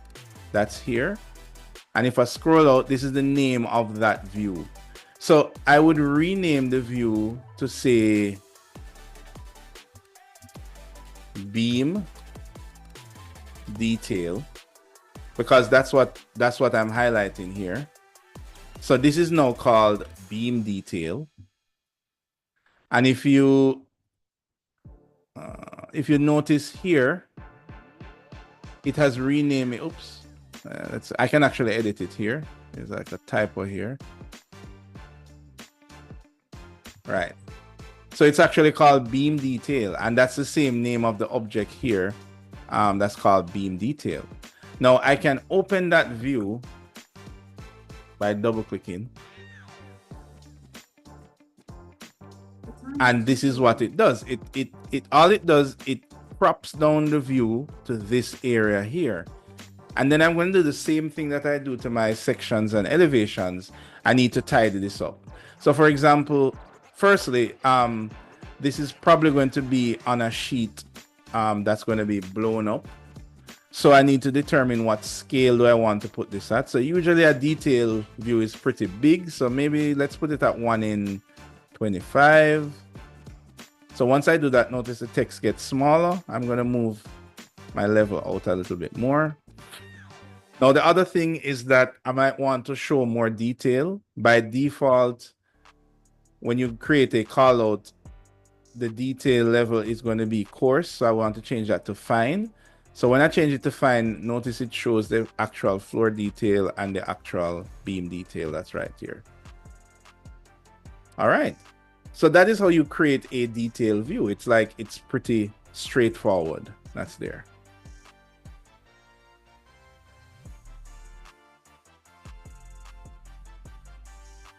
All right. So that is a building detail. Now notice I didn't have to draw that building detail any at all. The BIM model already had it. All I needed to do was to go in a section view and create a call out, and that's it. Now, the next thing is going to be a 3D building detail. And if you guys remember when you did the scope box, it's the same approach.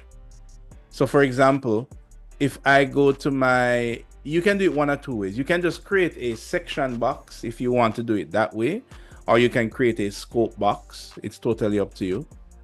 So because it's a 3D detail, what I want to do is to go in a 3D view of my building. And all I really have to do is to find a detail that I want to show in 3D. So let's say I want to show that same floor and beam detail. All I need to do is to enable the section box. And then I'm going to crop it all the way down. I can actually crop it all the way down. And there is that beam that's being shown there. So I can crop it down. And if you notice, I'm actually showing what that detail looks like. Starting from the floor, going all the way up to the beam. And that's my detail view right there, which is pretty good. Let me crop this up to here and crop this down. Or maybe I can do this beam that's right here. So this becomes a 3D detail. And what I can do here, I can just hide the section box like that. So now I'm just left with that 3D detail, right?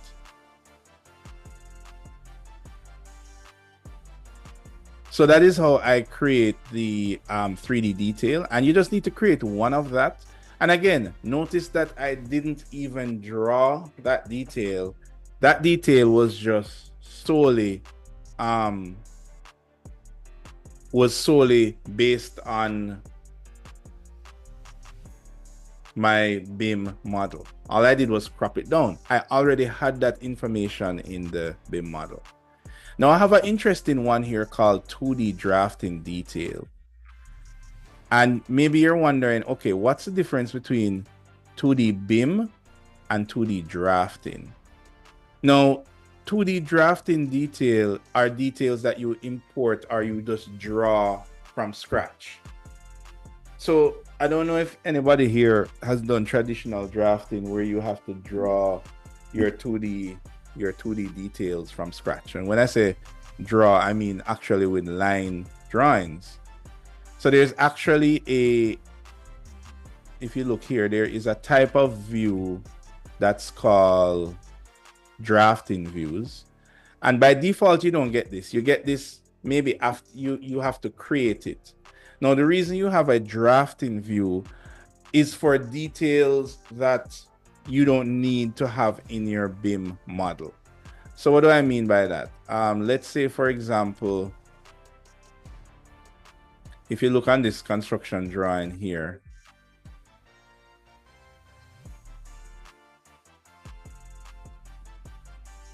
I have some drainage details that's here. And let's say that this drainage detail, obviously I don't need to have a 3D drainage detail modeled in my BIM model. I just need a standard detail to use, right? So a lot of times whenever a detail is standard, you don't need to model it in the BIM model. Instead, you can just get this standard detail from any source and add it on your drawing sheet. So what I want you to do for this one is really simple, right? I just need you to find a standard detail. In this case, we can use the internet here. So let's say that I want to find a steel, a I-beam connection detail. As images, I'm going to say DWG. Maybe I'll be that lucky. And we have all of these details here. Let me choose all. All right. BiblioCAD is a nice source because they have a lot of details here. Right. And a lot of these are actually free. So I can actually download this DWG here. And I do have an account already, so I'm going to just use that. Now, I'm downloading a detail here, but you can get this from anywhere, right? You don't need to draw this. You just need to download it. And I suggest you can just download it from the internet. Download folder. All right, so I've just downloaded this detail here. And I'm going to go here. And I'm going to go here. Oops.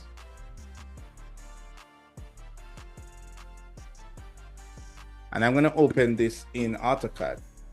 So for example, let's say that you're doing your presentation on some kind of technology. Let's say you're talking about some new type of solar panel. Now, you don't necessarily need to model that solar panel on your building. If you go to the website with the technology that you want to use and they give you a CAD file or a PDF file, then you can just add that file in your drawing. You don't need to model it in your actual drawing, right? So this steel detail that I've just downloaded just now, let's give this a while to open.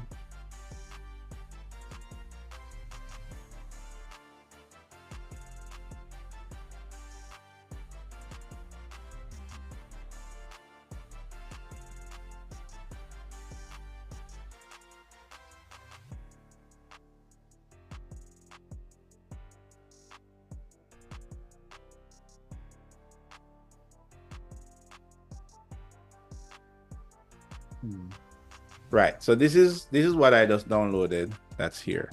Now let's say that I wanted to use this here because maybe this is a detail that I'm using in my model. It's already drawn up here and I don't need to redraw it. I just need to add it to my my drawing set. So in this case, all I would do is let's just delete the rest of these here. And I'm going to leave this here.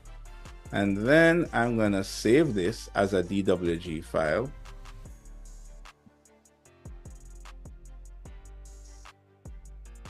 And I'm going to save it to the desktop and I call it Steam Build Beam Joint. I'll save it to my desktop. And now what I will do is back in my drawing, I'm going to go to view, and I'm going to look for this little T-square icon here. And I'm going to say new drawing view. Now, a new drawing view is almost like opening a little mini AutoCAD in Revit. It's just for the purpose of drawing lines or importing lines. So let me call this steel detail. And there we go. This is a detailed drawing view. And as I said, it's meant for you to actually just draw out a detail if you wanted to like quickly draw a detail. In this case, I'm going to just import that detail that I had already. So I'll just choose import CAD. And I'm just going to go to the desktop and I'm going to import that view.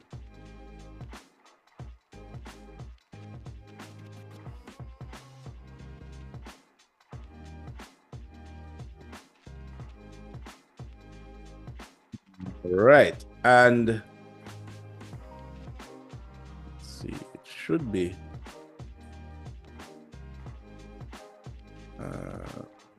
here.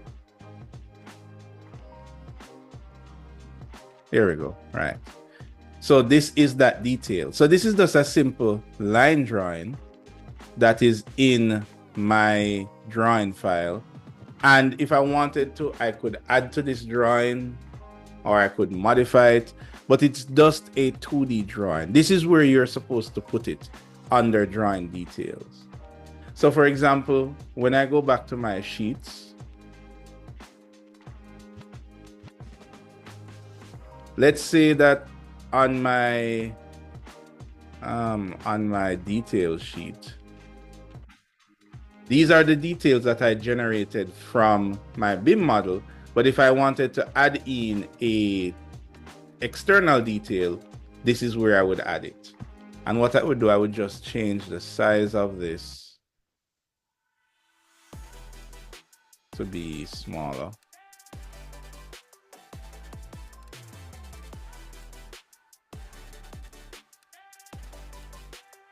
Oops. Here it is. And this is a detail. Now, this is what you use the drafting views for. And I throw it in there because I want you guys to test it out. It is something, let me go back here. It is something that is on the requirements list. I'm hoping that you guys can get around to it, right? Because I want you to learn how to do that. As for your 3D perspective view, the key thing to identify is the word perspective. So you already know how to do this from 3D modeling. So you just need to generate one 3D perspective view from bird's eye view and another one from human height. And you can choose where on the sheets you want to put it. All right, guys, that was like a full class. Any questions from anybody?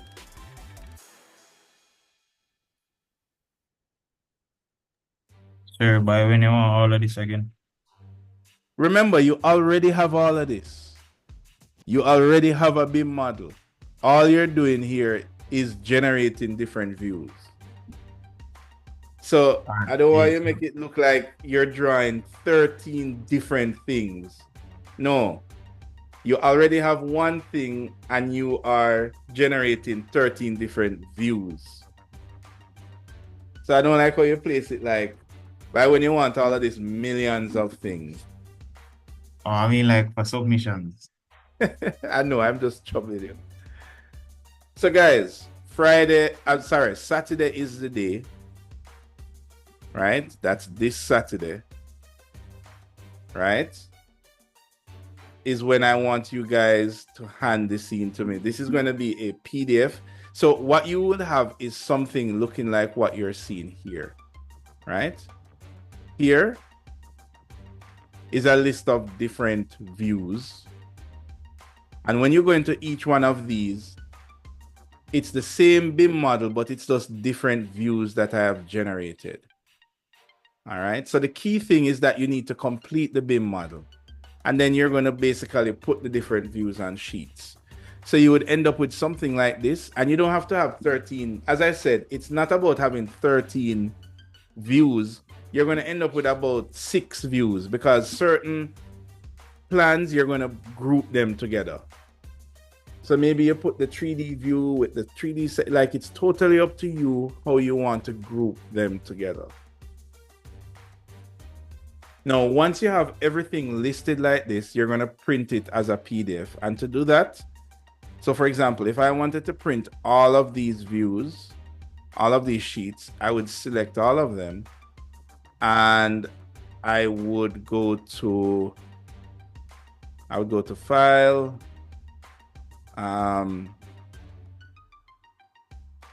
select views, right? I would select all of them. Well, you don't need to select all of them technically, because if you go to print, it's going to print all of them really. So I will just go to File and then I go to Print.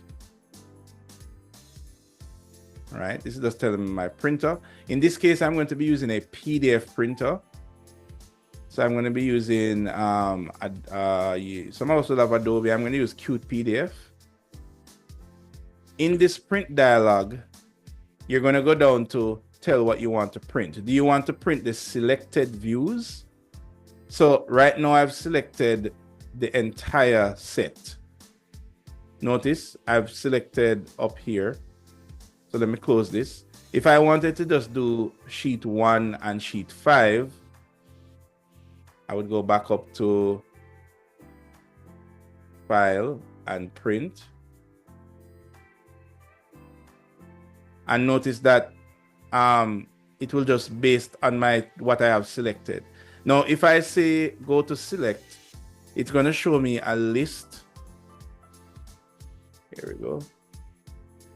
It's going to show me a list of the 2 views that I have selected here. Now, if I wanted to select everything, I can just change this to, let me see, do I have to select everything, or can I just say in session? And okay, I want to uncheck this that says hide unchecked views.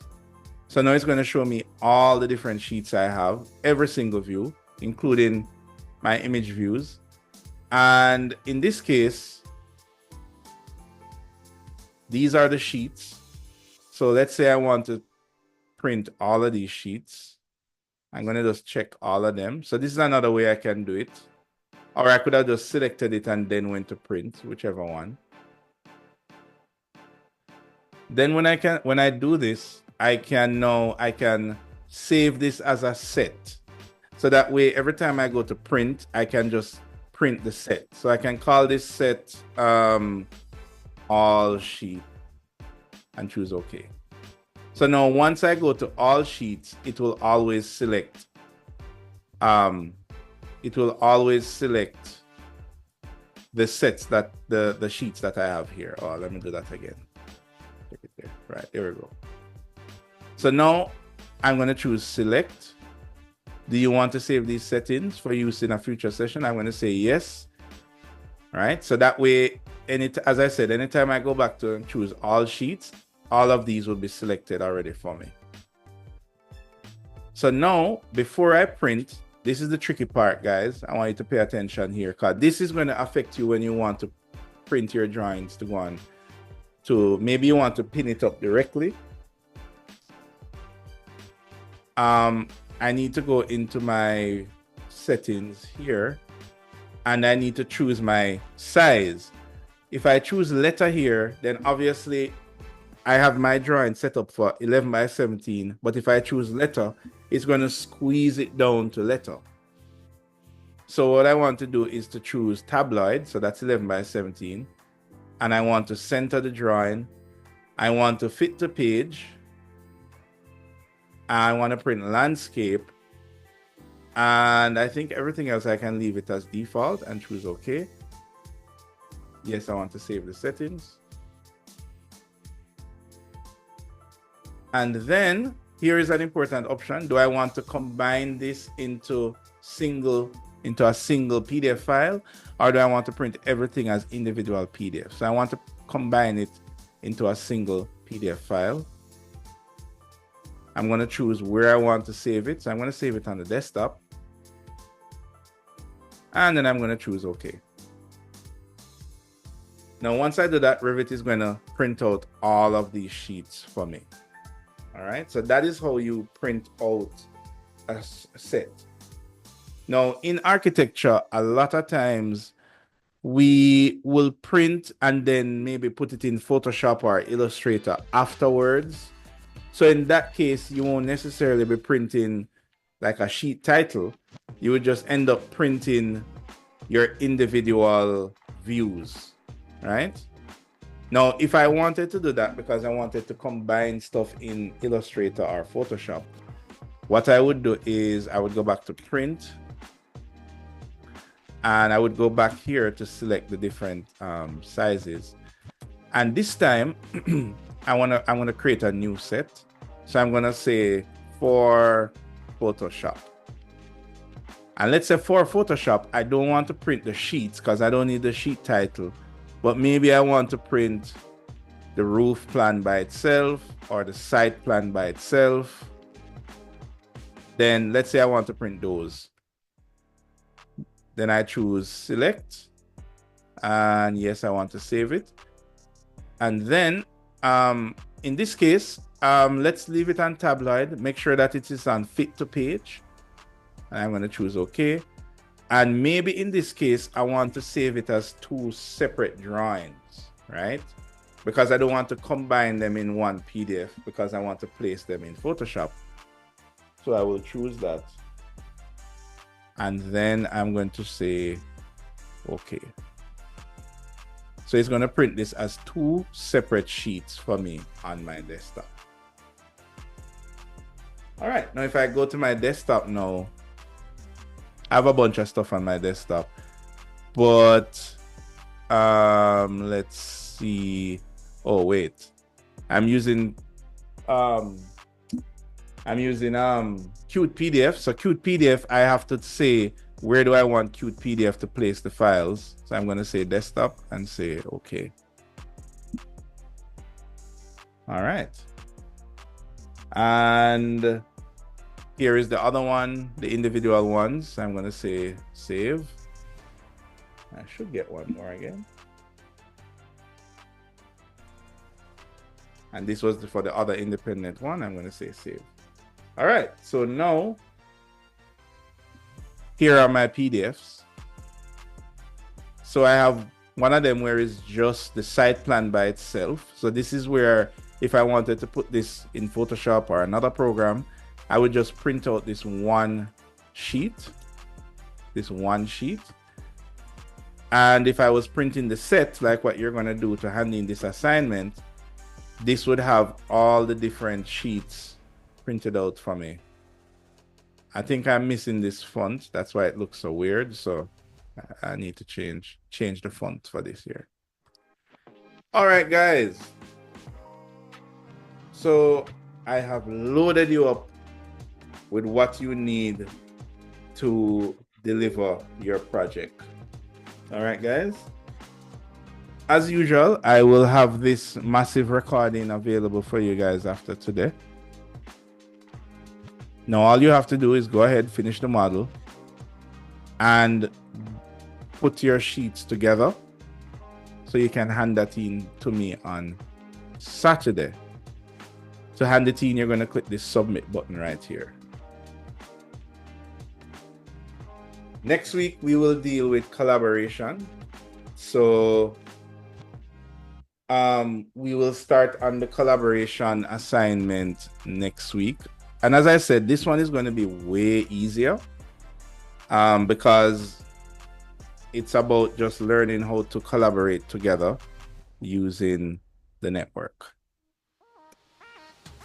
All right, guys, so that is it for class today. I will have this recording up and I will see you again next week. All right, guys? My faithful few. Yes, sir. Thank you. All right, good luck.